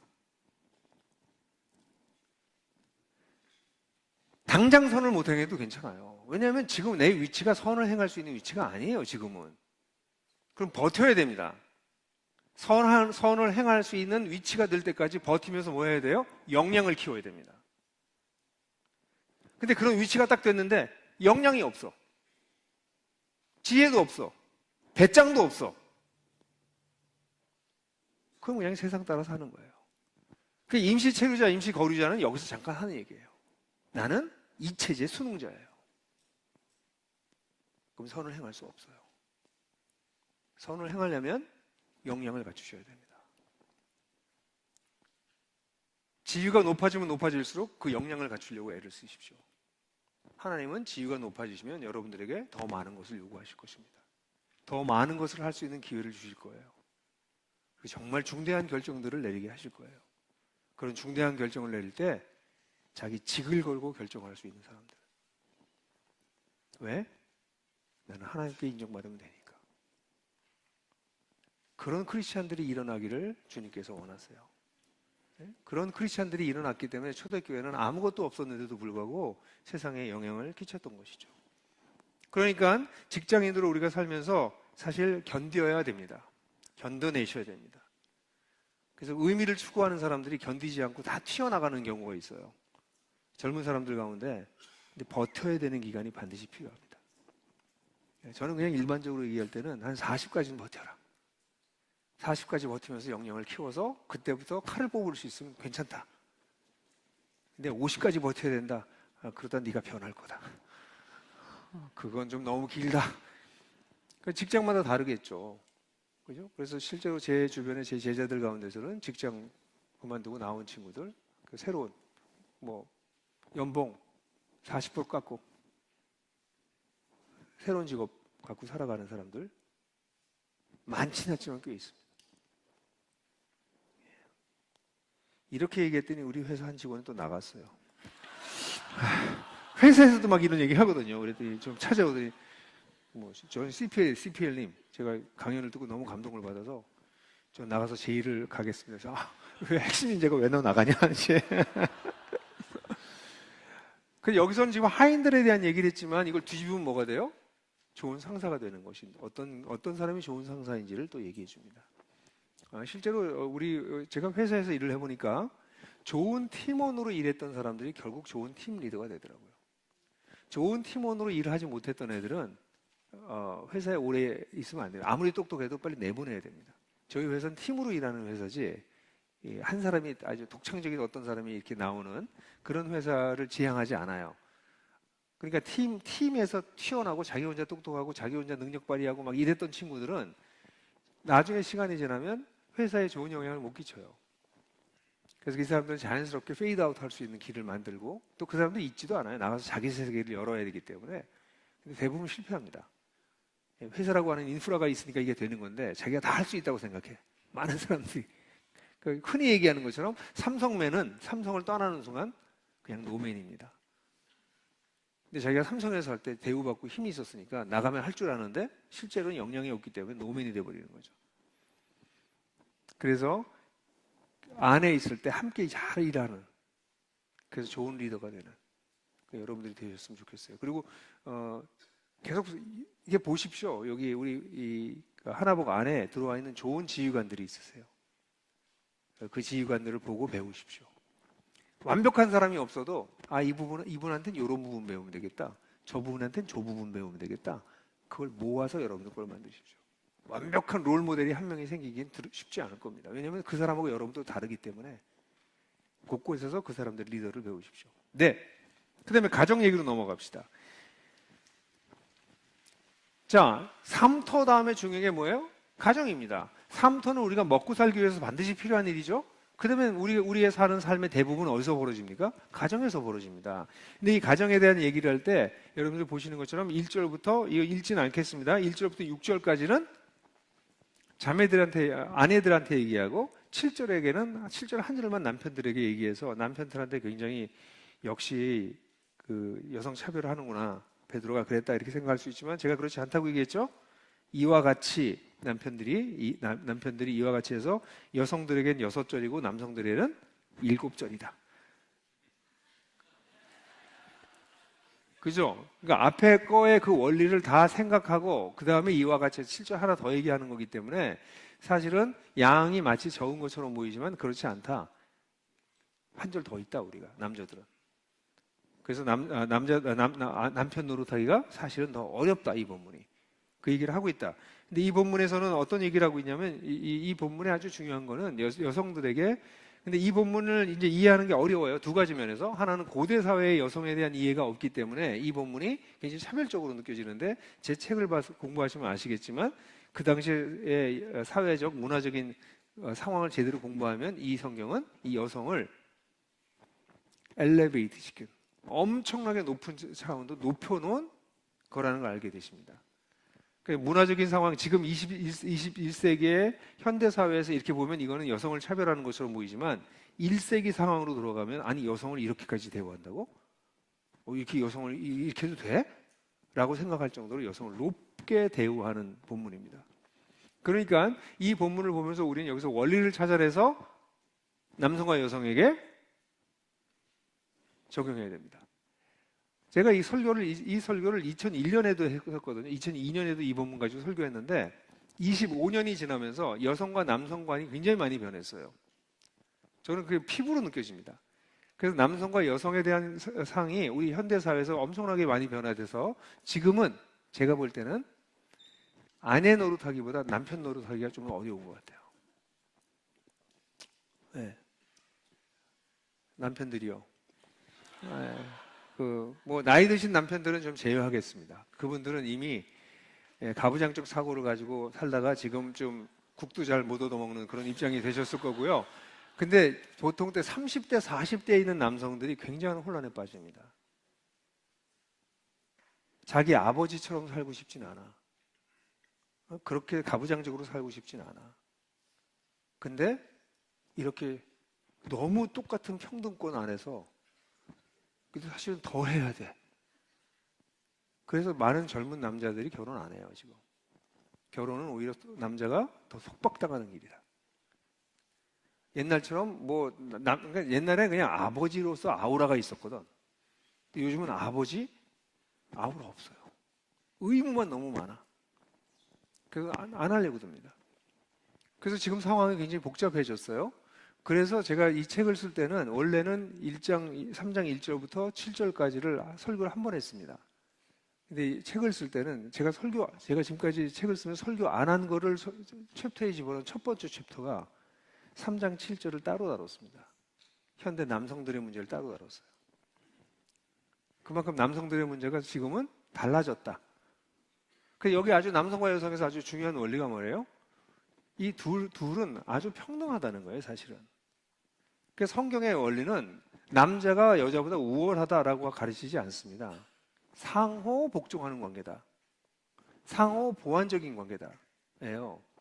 아주 대표적인 성경 구절이 하나님께서 아담에게 이브를 데려오면서 너를 돕는 자다라는 거잖아요. 돕는 자라는 단어가 헬퍼니까 내가 남자가 주인이고 여자는 그냥 옆에서 어시스트하는 시다. 시다라고 생각해요. 근데 그 돕는 자라고 하는 단어가 하나님에 대해서 쓰여집니다. 하나님은 나의 돕는 자이십니다. 하나님이 내 시다라고? 예? 누가 도와야 나를? 나보다 더 센 사람이. 나보다 더 지혜로운 존재가. 나를 돕는 거죠. 그래서 사실은 아담에게 이브가 너의 돕는 자라고 말했을 때 그 돕는 자는 나보다 못하니까 내 시다바리 하는 사람이라고 뜻한 게 아니라 나보다 어떤 데 더 지혜롭고 어떤 데 나보다 더 강인하고 그래서 나를 서포트해주러 나랑 상호 복종하는 관계로 만드신 거예요. 성경은 처음부터 그렇게 남녀가 상호 복종하는 서로 돕는 서로 보완하는 존재로 만드셨어요. 근데 이 깨진 세상에서는 힘의 논리가 주장됐기 때문에 가부장적 구조로 세상은 언제든지 존재했습니다. 그래서 지난 수천 년 동안 여성은 남성들의 압제 속에서 살아왔어요. 그러다 최근에 들어서 지금 여성의 평등권이 이렇게 올라오고 있는데, 사실 성경은 이미 2000년 전에 신약 성경이 쓰여질 때 남자와 여자의 불평등이 없다고 선언했었습니다. 여러분 잘 아시는 갈라디아서 3장 28절에 바울이 뭐라고 그래요? 누구든지 그리스도 안에서는 유대인도 헬라인도 자유인도 종도 남자도 여도 없이 다 하나니라. 그리고 아주 혁명적인 얘기죠. 당시에 여자를 사람 취급을 안 하는 때였는데, 유대인들은 이방인들을 개처럼 여겼는데, 자유자와 종은 비교할 수 없는 사회적 격차가 있는 존재들이었는데 그들의 차별이 없다고 선언한 거는, 그건 엄청난, 그건 당시에 기득권 세력들에게는 정치적인 음모론처럼 느껴지는 거예요. 아니, 종이랑 우리랑 같다고? 아니, 여자랑 남자랑 같다고? 아니, 로마 시민인데 로마 시민 말고 저 야만인들하고 우리랑 다 같다고? 뭔 소리 하는 거야? 지금 우리 제국의 질서를 무너뜨리네. 이렇게 되는 거예요, 실제로. 근데 그런 얘기들 바울도 얘기했고 베드로도 얘기하고 있어요. 기독교는 그런 종교입니다. 놀랍죠? 그래서 가정에서 우리가 먼저 배워야 될 거는, 여기 계신 나이 드신 분들은 가부장적 사고를 자꾸 내려놓으셔야 됩니다. 물론 우리가 이제 생존하기 위해서는 이미 내려놓으신 분들도 많이 계시겠지만 그거 끝까지 몰고 가는 분들이 있어요. 근데 여성들이 또 이 순종해야 된다는 게 무조건적 순종이라고 생각해서 억지로 같이 살아주시는 거지. 네, 그래서 이게 계속 유지되기도 해요. 그런데 제가 만난 그리스도인들은 풍성한 삶으로의 기초 같은 걸 하면서 남성들이 이 생각이 바뀌더라고요. 가부장적 사고가 상호 보완적 사고로 바뀌기 시작하더라고요. 그래서 아내를 정말 사랑하게 되더라고요. 그러니까 아내도 너무 행복하죠. 실제로 신앙생활이 가장 분명하게 나타난 데는 여러분들의 가정입니다. 여러분들의 가정생활이, 부부생활이, 여러분과 여러분들의 자녀생활이, 여긴 자녀 얘기가 나오지 않지만 부부와 자녀의 관계가 신앙생활의 바로미터예요. 앞에서 이렇게 설교하고 뭐 앞에 나와서 리드하고 간증하고 아무리 그래도 그 사람 집에 딱 들어가 보면 집에서 나타난 모습이 그 사람의 신앙의 깊이입니다. 그래서 가정에서 가장 중요한 게 뭐예요? 서로 상호 보완적인 존재라는 거. 그러니까 이런 사람들이 제일 바보 같은 사람이야. 당신 나랑 결혼해서 참 복받았다. 뭐 이렇게 말하는 사람 있잖아요. 그런 분들 여기 혹시 계시면 속으로 난 바보였어. 이렇게 그렇게 얘기하시면 돼요. 우리는 어떤 자세가 있냐면, 내가 저 사람을 만나서 내가 좀 사람 됐다. 내가 저 사람 만나서 사람 됐다. 뭐 영화에 그런 표현이 있잖아요. You made me complete. 그런 거 아마 당신이 나를 온전하게 만들어줬어요. 뭐 이런 표현 영화 대사에 가끔 나와요. 예? 여러분 그렇게 살아야 됩니다. 당신 때문에 내가 온전한 사람이 됐어. 예? 그게 부부예요. 지금 혹시 부부가 오신 분들 닭살 돋겠지만 옆 사람한테 이렇게 보시면서 당신 나 사람 되게 해줬어, 고마워. 그렇게 한번 얘기해 보실래요? 예. 예. 아직 결혼하지 않으신 분들은 그런 배우자를 찾으세요. 예, 그런 배우자를 찾으십시오. 그래서 서로가 온전해질 수 있게 도와주는 그런 관계가 될 수 있도록 하시면 좋겠어요. 그리고 난 다음에 이 남성과 여성의 문제에서 가장 중요한 게, 여기에 남자나 여자나 뭐예요? 내면과 외면이 있다는 거예요. 겉을 꾸미지 말고 속을 꾸며라. 속 사람을 치장해라. 겉 사람을 치장하지 말아라. 이게 중요한 부분입니다. 그래서 그리스도인이고 저는 제 아내하고 저하고 이렇게 우리가 둘이 느끼는 거는, 요즘은 아내가 제가 살 좀 많이 빠지지 않았습니까? 아무도 그런 얘기를 안 해줘서. 그래서 이 바지는 제가 한 2년 전에 샀는데 빠질 것이라고 믿고 샀다가 2년 동안 못 입다가 오늘 아침 처음 입었어요, 청바지. 네, 박수 한번 주세요. 근데 그래서 아내가 너무 재밌어해요, 저를. 이렇게 해서 오늘 아침에 나오는데 이렇게 손을 이렇게 하더라고요. 그래서 왜 그래? 그랬더니 요위는 내 남편 맞는데 그 미친 딴 사람 같아. 이렇게. 근데 이제 저희 아내도 열심히 운동하고 그래서 우리가 외적인 것도 우리가 잘 돌봅니다. 왜냐면 외적인 게 몸이 건강하지 않으면 오래 못 가니까. 그래서 저도 이렇게 막 열심히 살 빼고 운동하고 아예 라이프 스타일을 바꿨어요. 제가 음식량을 완전히 줄였습니다. 그리고 운동 열심히 하고. 그게 한 이유가 어쨌든 하나복도 그렇고 일 버려놓은 게 많은데 이러다 갑자기 죽으면 이거 너무 이게 민폐가 너무 큰 거예요. 일 막 버려놨다가 마무리도 안 하고 죽어버리면 저는 또 갑자기 죽을 수 있는 병을 가지고 있잖아요. 잘 아시는 것처럼 심근경색, 뭐 이 동맥류 이게 저한테 다 있어서 저는 언제든지 착 갈 수 있어요. 근데 그래서 이제 몸 만들었어요. 아내도 운동 열심히 합니다. 근데 저랑 제 아내 우리가 서로 사랑하고 하는 이유는 내면이 변화되는 게 보여요. 아내가 점점 영성이 깊어지고 물론 영성 수련 열심히 공부해서 그렇게 그래서 저랑 안 만나죠. 너무 바쁘게 이 영성 지도하느라고. 그래서 저랑 놀아주는 시간은 정말 이렇게 시간 정해야 돼요. 여보 한 2시간만 줘. 뭐 이렇게 둘 다 굉장히 바빠요. 근데 부부가 나이가 들어가면서 행복한 건 뭐예요? 내면이 성장하는 거. 아니, 겉은 아무리 해봤자 나이 들어가는 걸 어떻게 막겠어요. 그죠? 근데 내면이 점점 더 온전해지는 사람들. 그런 부부가 같이 살면 행복하죠. 나이가 들어가도. 거기다가 같이 사역까지 하고, 같이 하나님 나라를 꿈꾸고, 같이 토론하고, 같이 고민하고. 그러라고 부부를 하나님께 주신 것입니다. 그래서 지금 이 두 가지만 하더라도 지금 얘기 다 끝난 거예요, 사실은. 세상에서 제일 중요한 게 이 두 가지입니다. 1터와 3터. 그러니까 베드로 사도가 얼마나 지혜롭게 그냥 쓴 거라고 생각하시면 안 돼요. 베드로 사도는 너무나 중요한 이 전략적 포인트를 딱 잡은 거예요. 세상살이라는 원칙은 이거야. 딱 얘기하고 그다음에 제일 중요한 건 세상에서 사회에서 1터에서 사는 게 중요하고 그다음에 너희 3터에서 사는 게 중요해. 이렇게 얘기한 겁니다.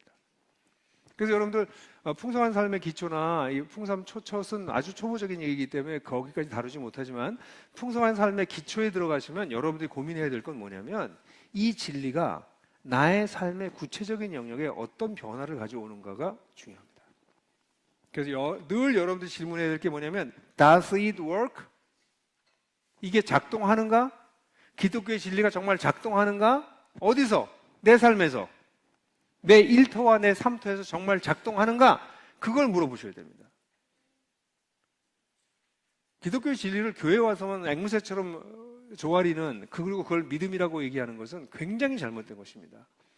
베드로 사도는 그렇게 얘기하지 않고 있어요. 베드로 사도는 우리가 믿고 있는 바가 어디서 나타나야 돼요? 3터와 1터에서 드러나야 된다고 선명하게 얘기하고 있습니다. 그리고 난 다음에 베드로 사도가 얘기하는 게 이제 5절에 다섯 번째 가면 3장 8절부터 12절까지 일상에 대한 얘기를 하고 있는데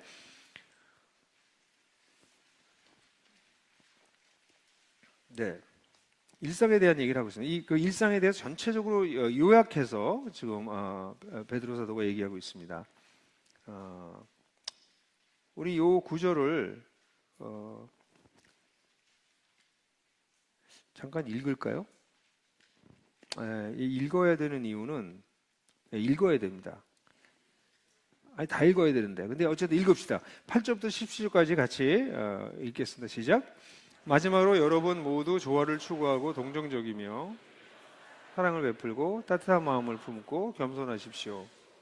악을 악으로 욕을 욕으로 갚지 말고 반대로 복을 빌어주십시오. 이를 위해 여러분들은 부르심을 받았고 복을 상속할 것이기 때문입니다. 생명을 사랑하고 좋은 날을 보기 원하는 자는 악으로부터 혀를 금하고 입술을 금하여 거짓을 말하지 마십시오. 악으로부터 떠나고 선을 행하십시오. 평화를 추구하고 거스를 따르십시오. 왜냐하면 주님의 눈은 의인 위에 있고 그의 귀는 그의 간구에 기울이시지만 주님의 얼굴은 악을 행하는 자들 위에 있기 때문입니다. 그러니 여러분이 열심으로 선을 행하면 누가 여러분을 해치겠습니까? 그러나 만약 정의를 위해 고난을 받는다면 여러분은 복이 있습니다. 그들의 두렵게 하는 것을 두려워하지 말고 흔들리지 말며 다만 여러분의 마음에 그리스도를 주로 거룩하게 하고 여러분 안에 있는 소망의 이유를 여러분에게 묻는 모든 자들에게 언제나 대답할 것을 준비하되 온유함과 두려운 마음으로 하고 선한 양심을 가지십시오. 그리하면 그리스도 안에서 행하는 여러분의 선한 행실을 욕하는 사람들은 자신들이 비방한 그 일로 부끄러움을 당하게 될 것입니다. 선을 행하다 그것이 하나님의 뜻이라면 고난을 받는 것이 안을 행하는 것보다 낫기 때문입니다. 네, 이 제 설교나 보셔서 이거 자세히 봤지만 여기는 두 가지를 대조하고 있어요. 세상 살아가는 일반적인 사람들의 삶의 방식과 우리가 사는 방식이 정말 다르다. 그래서 거기서 나온 내용들은 여러분들 다 살펴보십시오. 라이프 스타일이 완전히 다른 거예요. 대표적으로 악을 악으로 갚고 욕을 욕으로 갚지 않습니다. 우리는 반대로 복을 빌어줘요. 그렇게 살라고 주님께서 우리가 부르신 거예요. 뭐라고 나올까지 여기서 이를 위해서 여러분 부르심을 받았다. 여러분들이 구원하신 이유가 뭐야? 하나님이 악을 악으로 갚지 않고 욕을 욕으로 갚지 않고 오히려 복을 빌어주라고. 오늘과 같이 이렇게 이 갈등이 첨예하게 돌아가고 있는 사회 속에서 이 갈등을 멈출 수 있는 사람은 악을 악으로 갚지 않는 사람입니다. 욕을 욕으로 갚지 않는 사람이에요. 거기서 복을 대신 빌어주는 사람이에요. 오늘날 이런 사람들은 이 세상을 정말 바꾸는 사람들입니다. 그래서 하나님께서 뭐라고 말씀하셨냐면 이걸 위해서 부르심을 받았다. 참 그리스도인이 된다는 건 놀라운 일 아닙니까? 그리스도인이 된다는 것은 선을 행하는 것 정도가 아니라 악이 악을 바꾸는 이 연쇄작용의 고리를 끊는 것입니다. 체인 브레이커. 세상은 끊임없이 이렇게 돌아가거든요. 보복하는 걸로. 근데 우리는 그걸 끊는 거죠. 그게 일상생활에서 그런 삶, 전혀 다른 삶의 방식을 살아가라 라고 얘기를 해요. 근데 그렇게 살아가면 어떤 일이 벌어지냐면 세상에서 너한테 박수 칠 거다 라고 얘기하지 않습니다. 여기서 뭐라고 얘기하냐면 네가 그러면 세상에서 누가 너를 해치겠냐 이렇게 얘기해요. 근데 이건 약간 레토리컬 질문이에요. 그러니까 수사학적 질문입니다. 설마 그러겠어? 근데 사실은 너를 해쳐. 그 얘기예요. 그래서 계속 그 다음에 나오는 얘기가 뭐예요? 그래서 하나님이 그들을 다 보고 계시고 그들이 심판하실 것이고 네가 정의를 위해서 고난을 받는다면 그리고 하나님의 뜻을 행하다가 다 고난을 받게 된다면 반복적으로 얘기를 합니다. 이 얘기가. 여러분 일상의 삶에서 어려움을 겪는 걸 피하지 마십시오. 우리는 그런 어려움을 겪도록 부르심을 받았습니다. 아멘이 안 나오잖아. 그죠? 이거 아멘 하셔야 돼. 이게 크리스찬이 오늘날 교회에서 듣지 못하는 메시지입니다. 성경에서 버젓이 이렇게 강조하고 있음에도 불구하고 오늘날의 기독교는 네가 잘하면 하나님이 복 주셔서 창대할 거야 뭐 이런 얘기만 해줘요. 예? 그러니까 기복주의적 기독교에 여러분들 너무 많이 중독돼 계세요. 근데 초대교회 성도들은 어떻게 생각했냐면 내가 선을 행하고 열심히 살면 내가 복받고 이 땅에서 잘되고 창대해질 거가 아니라 어쩌면 고난을 당할 거야. 어쩌면 피해를 볼 거야. 생각한 거예요. 실제로 여러분 세상에서 선을 행하시면 어떤 일이 생겨요? 아주 작은 것부터 시작하면 불편해져요. 첫 번째. 불편부터 시작합니다.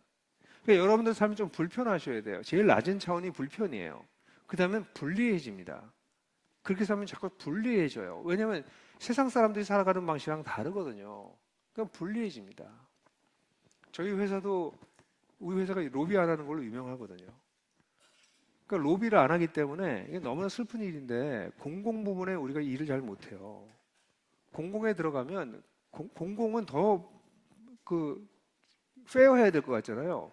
근데 공공은 그걸 페어하기 위해서 이 심의위원들을 뽑아놔요. 그 심의위원 될 수 있는 사람이 한 200명 정도 됩니다. 그리고 그 사람들 중에서도 이런 데 자주 들어오는 사람은 한 50명 안쪽이에요. 그럼 어떻게 하겠어요?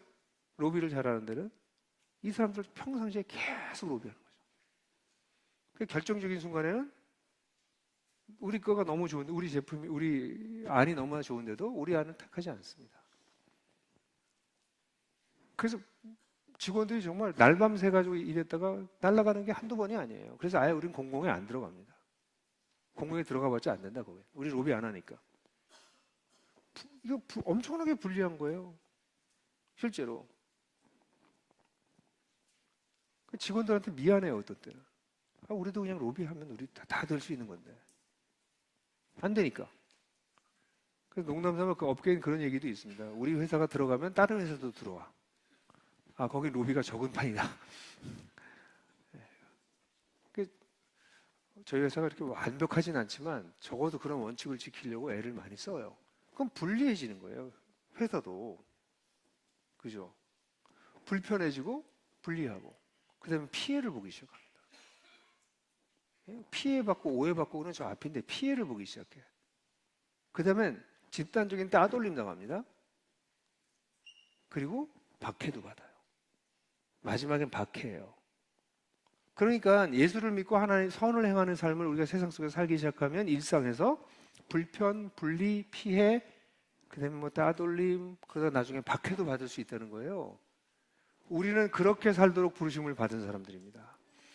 그러니까 그러기 위해서 막 박해를 쫓아다니고 그럴 필요는 전혀 없어요. 난 박해가 너무 좋아. 이런 사람, 우린 그렇지 않아. 박해를 안 받길 간절히 원해요. 예? 그러나 불편한 거 정도는 그냥 우습게 생각하고 지나가는 거죠. 약간 불리한 거 오케이 하고 지나가는 거죠. 그 정도의 배짱은 키워야지. 그래야 나중에 진짜 박해를 받아야 될 때 박해 받으러 나갈 수 있지. 불편도 감당 안 해보고 불리한 것도 이겨보지 않은 사람들이 어떻게 피해보고 나중에 박해받는 데까지 가겠어요? 그죠? 그래서 일상에서 우리가 사는 것은 임시 체류자와 임시 거류자로서 전혀 다른 삶을 사는 거구나 라는 것을 우리가 알고 있는 것이 필요합니다. 근데 더 중요한 건 베드로 사도가 내가 이 본문을 읽자고 얘기한 게 뭐냐면, 제가 이 본문 가운데 제일 전도에 대해서 제일 좋아하는 본문이 나와요. 너희 가운데 있는 너희 마음에 그리스도를 주로 삼아 거룩하게 하고 너희 가운데 있는 소망에 대해서 묻는 자들에게 대답할 것을 예비하되 온유와 두려움을 하고 겸손한 마음을 가져라 나오잖아요.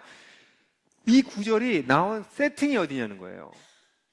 이 구절이 나온 세팅이 선을 행하다가 고난을 받으면 여러분들이 복이 있습니다. 그들이 더럽게 하는 것을 여러분을 두려워하지 마세요. 그렇게 하면 비즈니스 안 돼. 그렇게 하면 승진하지 못해. 그렇게 하면 회사에서 왕따 당해. 이렇게 두려워하는 걸 두려워하지 마. 다만 너희의 마음에 그리스도를 주로 삼아. 그런 상황, 세팅이 어떤 상황이에요? 선을 행하고 있는 상황이야. 선을 행하면서 어려움을 겪을 수 있는 그런 상황이야. 그런 상황에서 전도가 된다는 거예요. 오늘 왜 전도가 안 되냐면 나나 그들이랑 똑같아서 그래요. 근데 이 본문은 뭐냐면, 왜 당신은 그렇게 살아요? 그렇게 하면 불편하잖아. 그럼 불리하잖아. 그럼 손해보잖아. 아니, 그게 맞긴 하지. 그렇지만 그렇게 다 살면 그거 어떻게 살아? 근데 당신 어떻게 그렇게 살아? 그렇게 물어본다는 거예요, 사람들이. 언제? 이 속에서 그리스도를 마음에 주로 삼고 주님을 따라가기 시작하면. 오늘날 전도가 안 되는 이유는 세상 사람들이랑 우리랑 똑같이 살아서 그렇습니다. 제가 사역하고 있는 히스테이블이라고 하는 사역이 있는데, 거기는 불신자를 초대해서 이야기를 나누는 시간이에요. 작년에 어떤 한 친구가 와서, 재작년에 9월 달에 왔는데, 이렇게 보니까 그 형제한테 제가 복음을 전해야 될 것 같아요. 제가 거기 온 사람들한테 다 복음을 전하지는 않습니다. 오면 다 각자 교회 가서 복음을 듣는 거고, 복음을 직접 전하는 케이스는 많지 않은데, 그 친구한테 제가 마음이 이렇게 이상하게 갔어요. 그래서 그 친구 불러서 같이 얘기하고 풍성한 사람을 초대하고 하나님 나라에 도전해서 그해 재작년이죠. 재작년 12월 21일인가 예수님 영접했어요. 그리고 이 친구 인생이 바뀌기 시작했어요.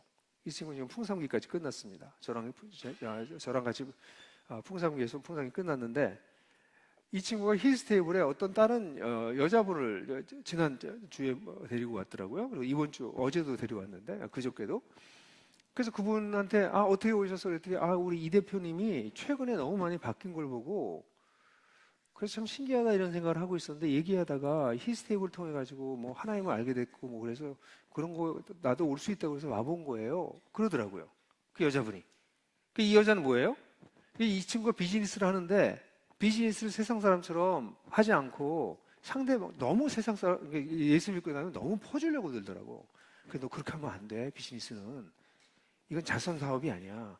비즈니스는 비즈니스대로 제대로 해야 하고 계약은 계약대로 제대로 맺어야 되고, 그렇게 선의를 계속 베푸는 거가 하나님의 뜻이 아니야. 그래서 규모 있게 제대로 전략적으로 해야 돼. 그걸 하더라도. 그래서 그런 얘기 제가 코칭을 많이 해줬어요. 그러니까 이 친구가 이제 그래서 처음에는 막 퍼주더라고. 그러다가 계속 피해보는 거야. 회심한 게 확실해. 회심한 게 확실해, 이 친구. 그런데 그래서 이제 바로 자꾸 지혜롭게 하기 시작하니까 이 여자분도 비즈니스 하는 사람인데, 같이 비즈니스 얘기를 해보니까 윈윈을 추구하거든요, 그리스도인들은. 이거 아시죠? 승승을 추구해. 승패가 아니라 나 이기고 너 지는 게 아니라 그리스도인들은 비즈니스 월드에서 승승을 추구해요. 나도 이기고 너도 이기는 방법을 찾아보자. 예? 그게 크리스천 비즈니스의 가장 중요한 자세거든요. 그렇게 해서 하니까 이 여자분도 이상한 거예요, 이 친구가. 그래서 왔어. 그래서 지난주에 와서 그러니까 지난주에 와서 모임을 보는데 끝나고 나서 코끝이 빨개져 있더라고요, 이 여자분이. 그렇게 코끝 빨개질 일이 아닌데 얘기가 노년에 대한 얘기를 하고 있었기 때문에. 근데 지난주에, 그러니까 지난 목요일로 또 왔어요. 그러니까 지난번에 와서 맨 뒤에 저쪽 스탠드에 앉았었는데 이번에 맨 앞에 테이블에 앉더라고요.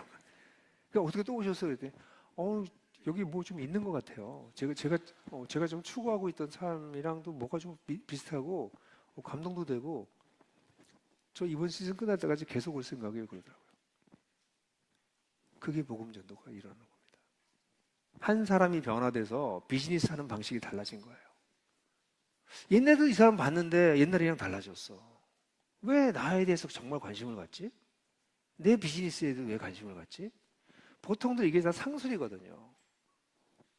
상대방 이렇게 꼬셔가지고 자기 비즈니스 하려고 이용해 먹으려고 하거든요. 근데 이 사람의 진실함을 보고 난 다음에 이상하다고. 거기 이제 힐스테이블이라고 하는 프로그램까지 있으니까 오게 되는 거죠. 복음은 그렇게 전파되는 거예요. 이상하다, 너희는 왜 그렇게 살아? 너는 왜 이렇게 바쁜데 왜 저기 장병들한테 찾아가서 걔들 장병 데려다가 고기 구워주고 왜 그래? 걔네들 왜 친구가 되죠? 왜 당신은 진급하는데 누락된 사람만 찾아다니면서 위로해? 승진한 사람들은 축하하는 건 다른 사람이 다 해주거든요. 크리스천은 뭐 하는 사람들이냐면 진급해서 누락된 사람들 찾아가 다니면서 격려하는 사람이에요. 그죠? 힘든 건 누락된 사람이잖아요. 왜 그렇게 살아? 질문이 생기잖아. 다른 라이프 스타일을 살고 있잖아요. 우리 일상에서 복음이 전파될 수 있는 이유는 풍성한 사람들의 초대라고 하는 책이 있어서 되는 게 아니고요. 여러분들의 변화된 삶이 있을 때 가능한 거예요. 다른 종류로 사는 삶이 있을 때 가능한 거예요. 그때 풍성한 삶으로의 도전이나 하나님 나라의 도전이 복음을 전하는 좋은 툴은 돼요. 좋은 도구는 되지만 풍성한 삶으로의 초대나 하나님 나라의 도전이 사람을 회심시키지 않습니다. 여러분들이 일상에서 다른 종류의 삶을 살아갈 때 그것이 사람들에게 복음을 전할 수 있는 힘과 자료가 되는 것이죠. 마지막입니다. 4장 1절부터 11절까지인데요. 네, 이 본문도 다시 같이 읽겠습니다. 시작. 그러므로 그리스도께서 육체로 고난을 당하셨으니 여러분도 같은 뜻으로 무장하십시오. 육체로 고난을 당한 사람이 죄와 관계를 끊었기 때문입니다. 이는 육체의 남은 시간을 더 이상 인간의 욕망대로가 아니라 하나님의 뜻대로 살게 하기 위함입니다. 왜냐하면 여러분이 방탕과 정욕과 술 취함과 환락과 난잡한 잔치와 역겨운 우상 숭배를 따라가며 세상 사람들의 뜻을 행한 것은 지나간 시간으로 충분하기 때문입니다. 이와 관련하여 그들은 여러분이 동일한 방탕한 경륜에 함께 내달리지 않는 것에 놀라며 비방합니다. 그들은 산자와 죽은 자를 심판하실 준비가 되신 분에게 답변을 해야 할 것입니다. 이를 위하여 죽은 자들에게도 복음이 전하졌으니 그들이 사람을 따라 육체로는 심판을 받으나 하나님을 따라 영으로는 살게 하려 함입니다. 만물의 마지막이 가까웠습니다. 그러므로 기도를 위해 정신을 차리고 깨어 있으십시오. 무엇보다도 서로 뜨겁게 사랑하십시오. 사랑은 허다한 죄를 덮어주기 때문입니다. 불평 없이 서로 환대하며 각자가 은사받은 대로 서로를 위해 그것으로 섬기되 하나님의 여러 가지 은혜를 맡은 선한 청지기로서 하십시오. 만일 누가 말하려면 하나님의 말씀하는 자로서 하고 만일 누가 섬기려면 하나님이 주시는 힘으로 하는 자로서 하십시오. 이 모든 일에 하나님께서 예수 그리스도로 말미암아 영광을 받으시게 하려는 것입니다. 그에게 영광과 권능이 무궁하게 있습니다. 아멘. 지난번 설교할 때는 여러분들한테 이 본문들을 통째로 보면서 공통점을 가지고 얘기했던 거 생각나세요? 네, 이렇게 생각 안 나시죠? 네, 그래서 목사들은 계속 사역을 할 수 있는 것 같아요. 다 기억하면 저 했던 얘기 또 하네. 근데 지난번에 이 본문들을 전부 통째로 얘기하면서 이 본문에 공통적으로 나타나는 건 4가지 요소를 끄집어내서 제가 설교했어요. 근데 여러분 지금 읽으면서도 4가지 요소가 그 요소가 보일 거예요. 동일한 얘기가 동일한 모티브가 계속 나오네. 선을 행하는 거, 선을 행해서 고난당하는 거, 주님이 다시 오실 때 이걸 인정해 주실 거, 주님의 영광을 위한 거 반복적으로 나타나죠. 그죠? 베드로 사도는 동일한 얘기를 반복적으로 하고 있는 거예요. 세팅을 바꿔가면서 동일한 얘기를 해주고 있는 거예요. 그게 우리 목사들이 하는 일입니다. 목사들은 동일한 원리를 가지고 다양한 세팅에 대해서 계속 얘기해 주는 거예요. 그래서 이 베드로가 얘기하고 있는 이 시장 제시도 결론 부분에서는 무슨 얘기를 하고 있냐면 세상의 속성을 선명하게 설명해 주고 있습니다. 세상이 어때요? 세상에서는 방탕과 정욕과 술 취함과 환락과 난잡한 장치와 역겨운 숭배. 이거 기억나세요? 여러분 저 책 공부하시면서 방탕은 뭐예요? 기준을 넘어가는 것입니다. 선을 넘어가는 것이 방탕입니다. 정욕은 선을 넘어가고 난 다음에 그쪽 방향으로 우리를 끌어당기는 강력한 욕망입니다. 그리고 난 다음에 뭐예요? 그 다음에 술 취함. 그건 턱스케이트 된 상태예요. 거기에 취해버린 겁니다. 거기에 점령당한 것입니다. 그 다음에 뭐 합니까? 여기에 환락. 환락은 술 취함과 성이 같이 결합된 부분입니다. 그러니까 두 가지 욕망이 결합돼요. 더 강력한 으로 넘어가죠. 그리고 난잡한 장치는 뭐예요? 그 전에 성적인 것이 이제는 성적, 집단적 성행위로 가는 거예요. 예? 이거 보세요. 그리고 난 다음엔 마지막에 우상숭배다 이렇게 얘기합니다. 최악의. 이게 세상의 속성이에요. 세상에선 선을 넘어가는 것을 은근히 부추깁니다. 기독교는 어떤 종교입니까? 기독교는 선을 아는 종교예요. 이 선을 넘어가면 동물이 된다는 걸 아는, 야수가 되는구나. 그래서 성경에서는 이 선을 넘어가지 마. 이 선 안에서 열심히 살아, 행복하게 살아. 이게 기독교입니다. 그러니까 세상의 속성을 여러분들 확실히 아셔야 됩니다. 이 어느 선을 넘어가는 순간 그 다음엔 그 욕망이 나를 끌어잡을 것이고 끌어당기다가 그 다음엔 거기에 취하게 될 것이고 취하다면 그 다음에 또 다른 것이랑 복합적이 일어날 것이고 그 다음엔 최악의 인간의 타락한 모습으로 나타나고 그 결과는 궁극적으로 우상숭배다. 이게 세상의 속성이에요. 그러니까 여러분들이 인생을 살면서 이 선을 분명히 가지고 계셔야 된다. 이 선을 넘어가지 않아야 돼. 세상은 블랙 앤 화이트는 아니에요. 그레이 존이 있습니다. 그레이 존. 화이트가 있고 그레이 존이 있고 블랙이 있는데 여기 블랙하고 그레이 존이 끝나는 데가 딱 여기가 그레이고 여긴 블랙인 애가 아니라 이 그레이가 점점 그레디에이션이 커져가지고 어느 순간 까매진다고요. 세상이 그래요. 어떤 건 선과학이 분명하지만 어떤 건 선과학이 분명하지 않습니다. 그 그레이 존이 있어. 그럼 어디서 내가 끊어야 돼요? 검은 것과 회색의 구별이 안 되기 전에 위험한 곳에서 잘라야 됩니다. 여기까지.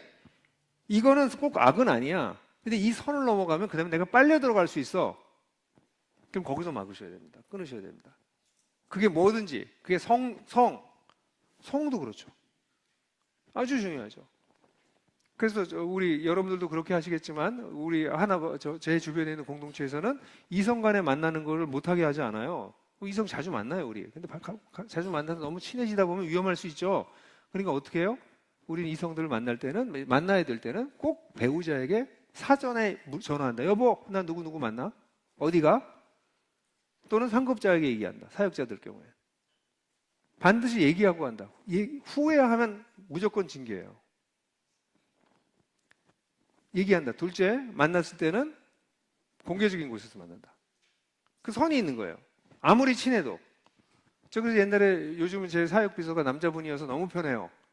옛날 여자일 때는 정말 힘들었어요. 무거운 거 내가 들어야지. 운전 내가 해야지. 도대체 누가 비서인지 모르겠어. 근데 요즘은 남자여서 너무 좋은데 우리 자매들이 비서였을 때는 제가 점심에 밥 먹으러 갈 때도 13대 전화해요. 여보, 나 윤선이랑 밥 먹으러 가. 끊어요. 이게 프로토콜이에요. 선을 지키기 위한 것이죠. 왜냐하면 어느 순간에 확 넘어가기 때문에. 예? 그런 선들을 가지고 계셔야 돼. 재정적인 면에서도 마찬가지입니다. 음식을 먹는 것에도 그래요. 구매하는 것도 그래요. 뭘 사는 것도 난 어느 정도 선 이상은 안 사. 내가 돈이 생겨도 안 사. 뭐 이런 선이 다 있어야 되는 거예요. 자기 선이. 왜? 그 선을 넘어가는 순간 그다음부터 빨아들이기 시작해요. 그리고 취해버려. 게임 하시는 분들 많으시죠? 게임 좋아요. 저는 안 하지만 게임이 좋을 것 같긴 해요.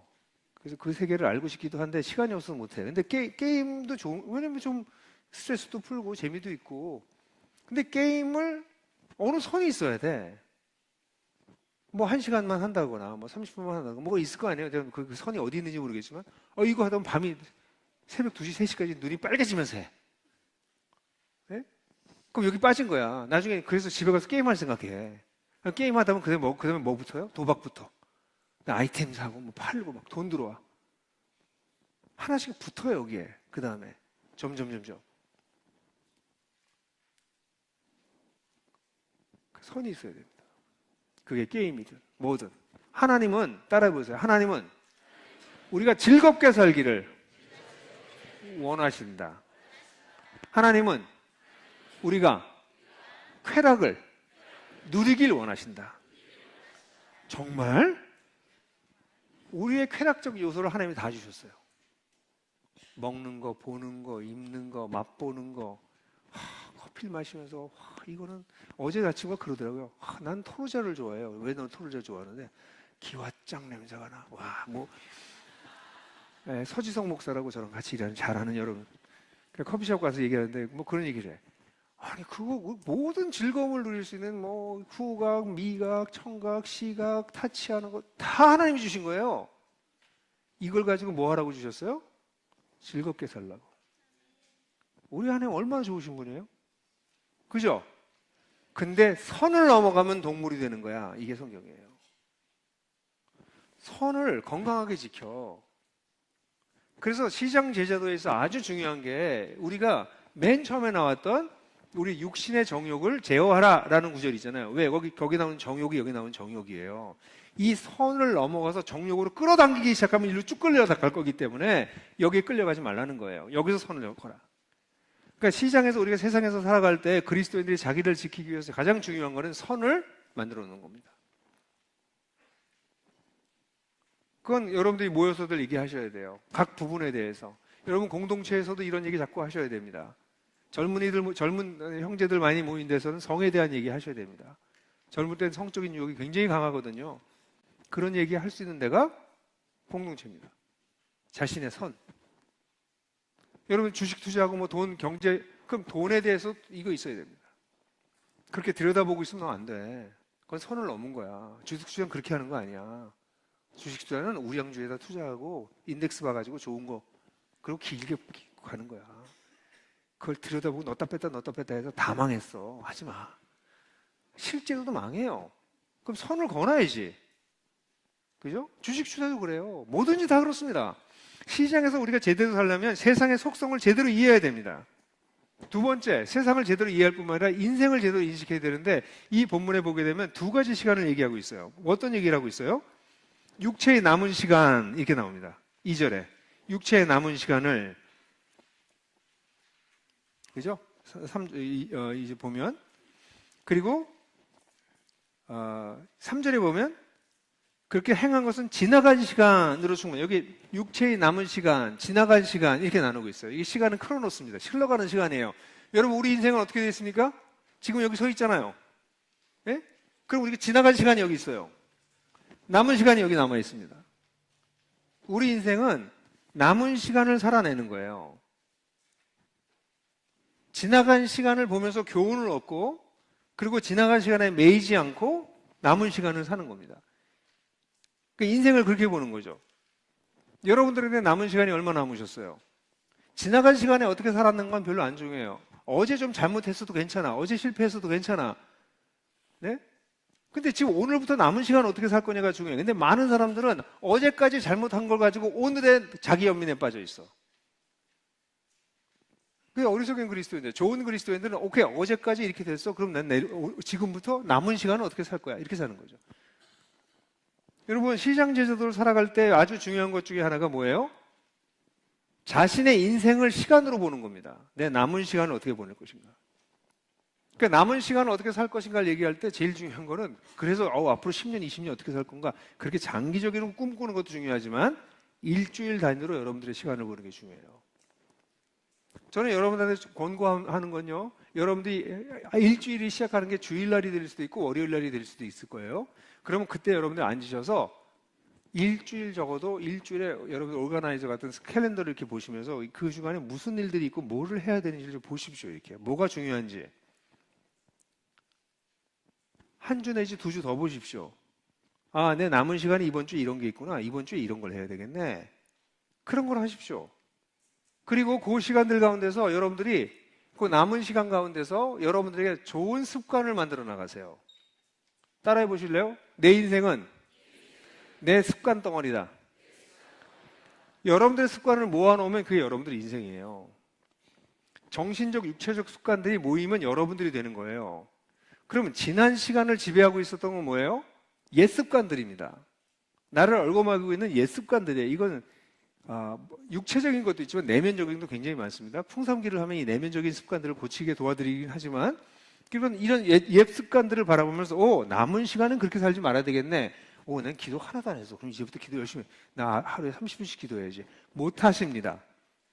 어제까지 안 하셨잖아요. 오늘부터 30분 못 합니다. 그럼 어떻게 습관을 들이기 위해서 제일 좋은 거는 작은 것부터 시작하는 거예요. 하다못해 하루에 1분씩만 기도하십시오. 두 번째 주엔 2분 하십시오. 세 번째 주에 3분 하십시오. 그럼 한 달 후면 30주 후면 30분 합니다. 습관은 어렵게 들이시면 안 돼요. 쉽게 들이셔야 됩니다. 쉽게. 근데 꾸준하게 조금씩 증가시키면서 그렇게 하면 늘어요. 저는 운동을 할 때 수영을 제가 좋아하는데 수영을 하면 제가 좀 많이 해요. 고통스럽게 해요. 1시간에. 젊을 때는 1시간 할 때 3kg 했는데 그럼 정말 죽어라고 하거든요. 그럼 나올 때 막 이렇게 다리가 흐드르르 떨려. 몸무게는 어떤데 2kg, 3kg씩 빠져요. 그러니까 수영하기 싫어요. 그럼 속여. 20분만 하자. 그 20분 하면 몸이 뜨거워져서 더 하고 싶어져요. 자기를 관리하는 법을 배우셔야 됩니다. 그래서 어려운 목표를 두지 말고 할 수 있는 목표를 잡아서 자기의 새로운 습관들을 만들어 나가셔야 돼요. 여러분들 요즘 새로운 습관 들이고 있는 거 있으세요 혹시? 없으면 그냥 여러분은 지난 세월에 살던 방식으로 남은 세월을 그냥 살아가고 계신 거예요. 저는 지난 한 1년 동안 음식 섭취하는 방식을 완전히 바꿨습니다. 제가 저를 아시는 분들은 잘 아시는데 우리 교회 성도들 많이 봤어요. 저는 급진적 다이어트를 하거든요. 그 2주에 보통 10kg에서 12kg 뺍니다. 쫙 빼요. 그리고 2년 동안 다시 돌아갑니다. 천천히 쫙. 그걸 한 5-6번 봤어요. 우리 교회 교인들은. 목사님 다이어트 시작했구나. 그럼 쫙 빠져요. 그런데 지금 제가 작년 6월달 지나가면서 이런 식으로 또 할 수는 없다 내가. 그래서 뭐 살찌는 건 왜 살쪄요? 많이 먹으니까. 무조건 들어오는 게 많아서 그래. 운동 아무리 해도 살 안 빠집니다. 운동 완전히 해서 살을 빼시려면 8시간 하시면 돼요, 하루에. 그럼 살 빠집니다. 칼로리 소모량이 그 정도 돼요. 그럼 마음껏 드시고 8시간 운동하시면 돼요. 근데 그렇게 할 수 있는 사람이 어디 있어? 그러면 음식 먹는 걸 줄여야지. 그래서 식생활을 바꾸기로 했어요. 식습관을 바꾸기 시작했습니다. 이제 몸에 뱄어요. 다시 안 돌아갈 것 같아, 잘하면. 그래서 이걸 제가 이름 붙여 저속 다이어트라고 이름 붙였어요. 그래서 한 달에 3kg 정도 뺀다. 1.5kg. 한 달에 1.5kg씩 뺀다. 보통 그렇게 뺐어요. 그래서 쭉 빠져서 지금 쭉 내려갔거든요. 그래서 그게 제 몸에 뱄어요. 보통 사람들이 뇌가 완전히 바뀌는 데는 2년 정도가 걸려요. 근데 습관이 몸에 장착되는 데는 21일이면 일단은 몸이 인식하기 시작해요. 변했다고. 그래서 남은 세월을 어떻게 보낼 거냐를 그냥 남은 세월을 잘 보내야지 그러지 마시고 습관을 만들어 나가기 시작하세요. 많이 하지 마시고 하나씩 하세요. 제일 중요한 거. 여러분들 가운데 아직도 일부는 텐텐텐 하는 거 어려운 분들이 계실 거예요. 풍삼초 하면 텐텐텐 하죠. 그래서 이번에 새로 풍삼초 다시 쓰는데 텐텐텐 하라고 안 하려고 그래요. 어차피 못 하더라고. 텐텐텐. 그 하는 방법을 가르치려고 그래요. 원부터 해라. 1분씩. 두 번째 주에 2분씩. 세 번째 주에 3분씩. 마음만 먹으면 누구든지 할 수 있어요. 그래서 10분까지 늘리는 거죠. 습관을 키우셔야 됩니다. 남은 세월 어떻게 살 것인가? 어떻게 변화된 삶을 살 건가? 하루아침에 사람은 변하지 않습니다. 사람은 모여진 습관으로 그 사람을 형성시켜요. 그럼 여러분들은 어떤 습관을 하고 계세요? 저는 이제 식습관과 운동하는 습관은 제 몸에 좀 들어왔어요, 이제. 그래서 이대로 계속 살 것 같아요. 그래서 올해 3월 달부터 새로운 습관에 도전하고 있어요. 하루에 20분씩 뭐 하는 게 있어요. 그럼 제 올가나이저에 할 시간을 쫙 붙여놔요. 그리고 한 날은 놔두고 안 한 날은 지워요. 시간이 바뀌면 시간 옮긴 대로 해요. 그러면 제 올가나이저 보면 했는지 안 했는지 보여. 네, 지금 반밖에 못 하고 있어요. 근데 저는 어쨌든 이 나이에 여보세요. 67세에 새로운 습관을 들이려고 뭐 하나 하고 있습니다. 제가 볼 때 두세 달 후면 그거 제 거 될 것 같아요. 그럼 그 다음에 또 딴 거. 저한테는 그런 습관이 굉장히 많아요. 한두 개가 아닙니다. 규칙적으로 하는, 자연스럽게 늘 그렇게 사는 게 저한테 굉장히 많아요. 하루아침에 사람은 안 변해요. 시장 제자도를 할 때 우리가 세상 속에서 다른 종류의 인생을 살려고 할 때는 마음을 먹는다고 되는 것이 아니라 지나간 세월을 보면서 지난 습관들, 세상의 방식으로 살던 습관들을 새로운 습관으로 대치하면서 변하는 것입니다. 그럼 여러분들 인생이 바뀌게 되는 거예요. 그럼 결과적으로 우리의 영광은 뭐예요? 늘 얘기하는 게 하나님께서 영광 받으세요. 이게 궁극적인 목적이에요. 계속 반복적으로 나오는 얘기. 하나님께 영광을 돌리는 게 마지막입니다. 여러분, 12시까지만 하루인데 10분이 넘었네. 네, 오늘은 도시락이기 때문에 더 기다리셔도 돼요. 네. 제가 이 시간에는 여러분들 이걸 한번 좀 쭉 훑어드리고 싶었어요. 2장 11절부터 4장 11절까지. 집에 가셔서 다시 읽어보세요. 2장 11절, 4장 11절까지. 그냥 세상살이 백화점이에요. 백화사전. 다 있어요, 여기. 다 들어가 있어요, 여기. 얼마나 대단한지 모르겠습니다. 여러분, 우리 신앙생활의 성패가 어딘 줄 아세요? 자, 마지막으로 다 같이 따라해 봅시다. 우리 신앙생활의 성패는 시장이다. 예. 세상살이에서 우리의 신앙생활이 성패가 일어나는 거지 교회 와서 되는 게 아니에요. 여기서 뭐 하는 거라고요? 훈련받고 도전받고 힘없고 쉬고 그래서 나가서 싸우는 것입니다. 그런 놀라운 삶을 살아가시는 임시체류자 거류자 되신 여러분들을 축복합니다. 이 시간에 한번 다 같이 통성으로 기도하겠습니다. 같이 그런 삶 살게 해주십시오. 세상에서 그런 삶을 살아낼 수 있게 도와주십시오. 다 같이 한 번만 통성으로 기도하겠습니다. 기도하십시다. 아버지 하나님, 이 시간 우리 사랑하는 형제자매들이 그렇게 살아갈 수 있도록 도와주시길 간절히 원합니다. 하나님, 정치적인 세상의 시민으로서도 가정에서도 그리고 우리의 직장에서도 그리고 일상의 삶 속에서 그 시장 바닥에서 하나님 주님의 뜻을 위해서 살아가는 형제자매들 일어나게 도와주시옵소서.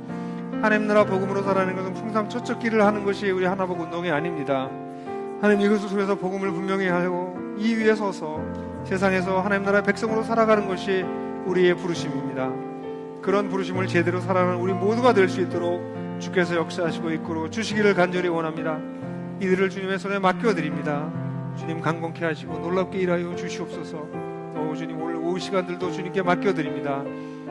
주님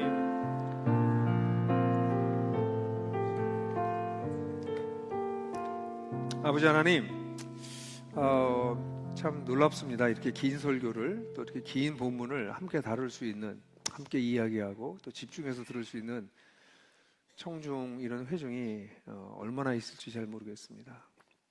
이런 시간 주셔서 너무 감사하고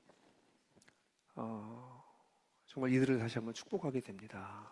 주님, 우리는 풍삼초척기를 하기 위해서 모인 사람들이 아닙니다. 풍삼초척기를 통해서 우리는 진리 위에 굳건히 서는 것을 원하고 진리에 굳건히 서는 격을 원하는 이유는 그렇게 살아내고 싶어서입니다. 풍삼초척기 많이 하는데 나는 안 변하고 세상에 들어가서도 어떤 영향력도 끼치지 못한다면 그것은 또 다른 새로운 종교 생활을 하는 것에 다름 아닐 것입니다. 그러나 주님, 우리가 이 진리를 알게 되고 이 진리를 가지고 세상 속에서 정말 살아내려고 씨름하다 보면 주님, 선이 점점 증대될 것이고 우리 주변에 예수를 믿는 사람들이 생겨날 것이고 때때로 우리가 불편불리 부당한 일들을 겪을지 모르지만 전국적으로는 하나님께 인정받고 하나님께 영광 올려드리게 될 줄로 믿습니다. 그런 임시체류자들, 그런 임시 거류자들 될 수 있도록 우리 모두를 도와주시옵소서. 예수 그리스도의 이름으로 기도했습니다. 아멘. 감사합니다.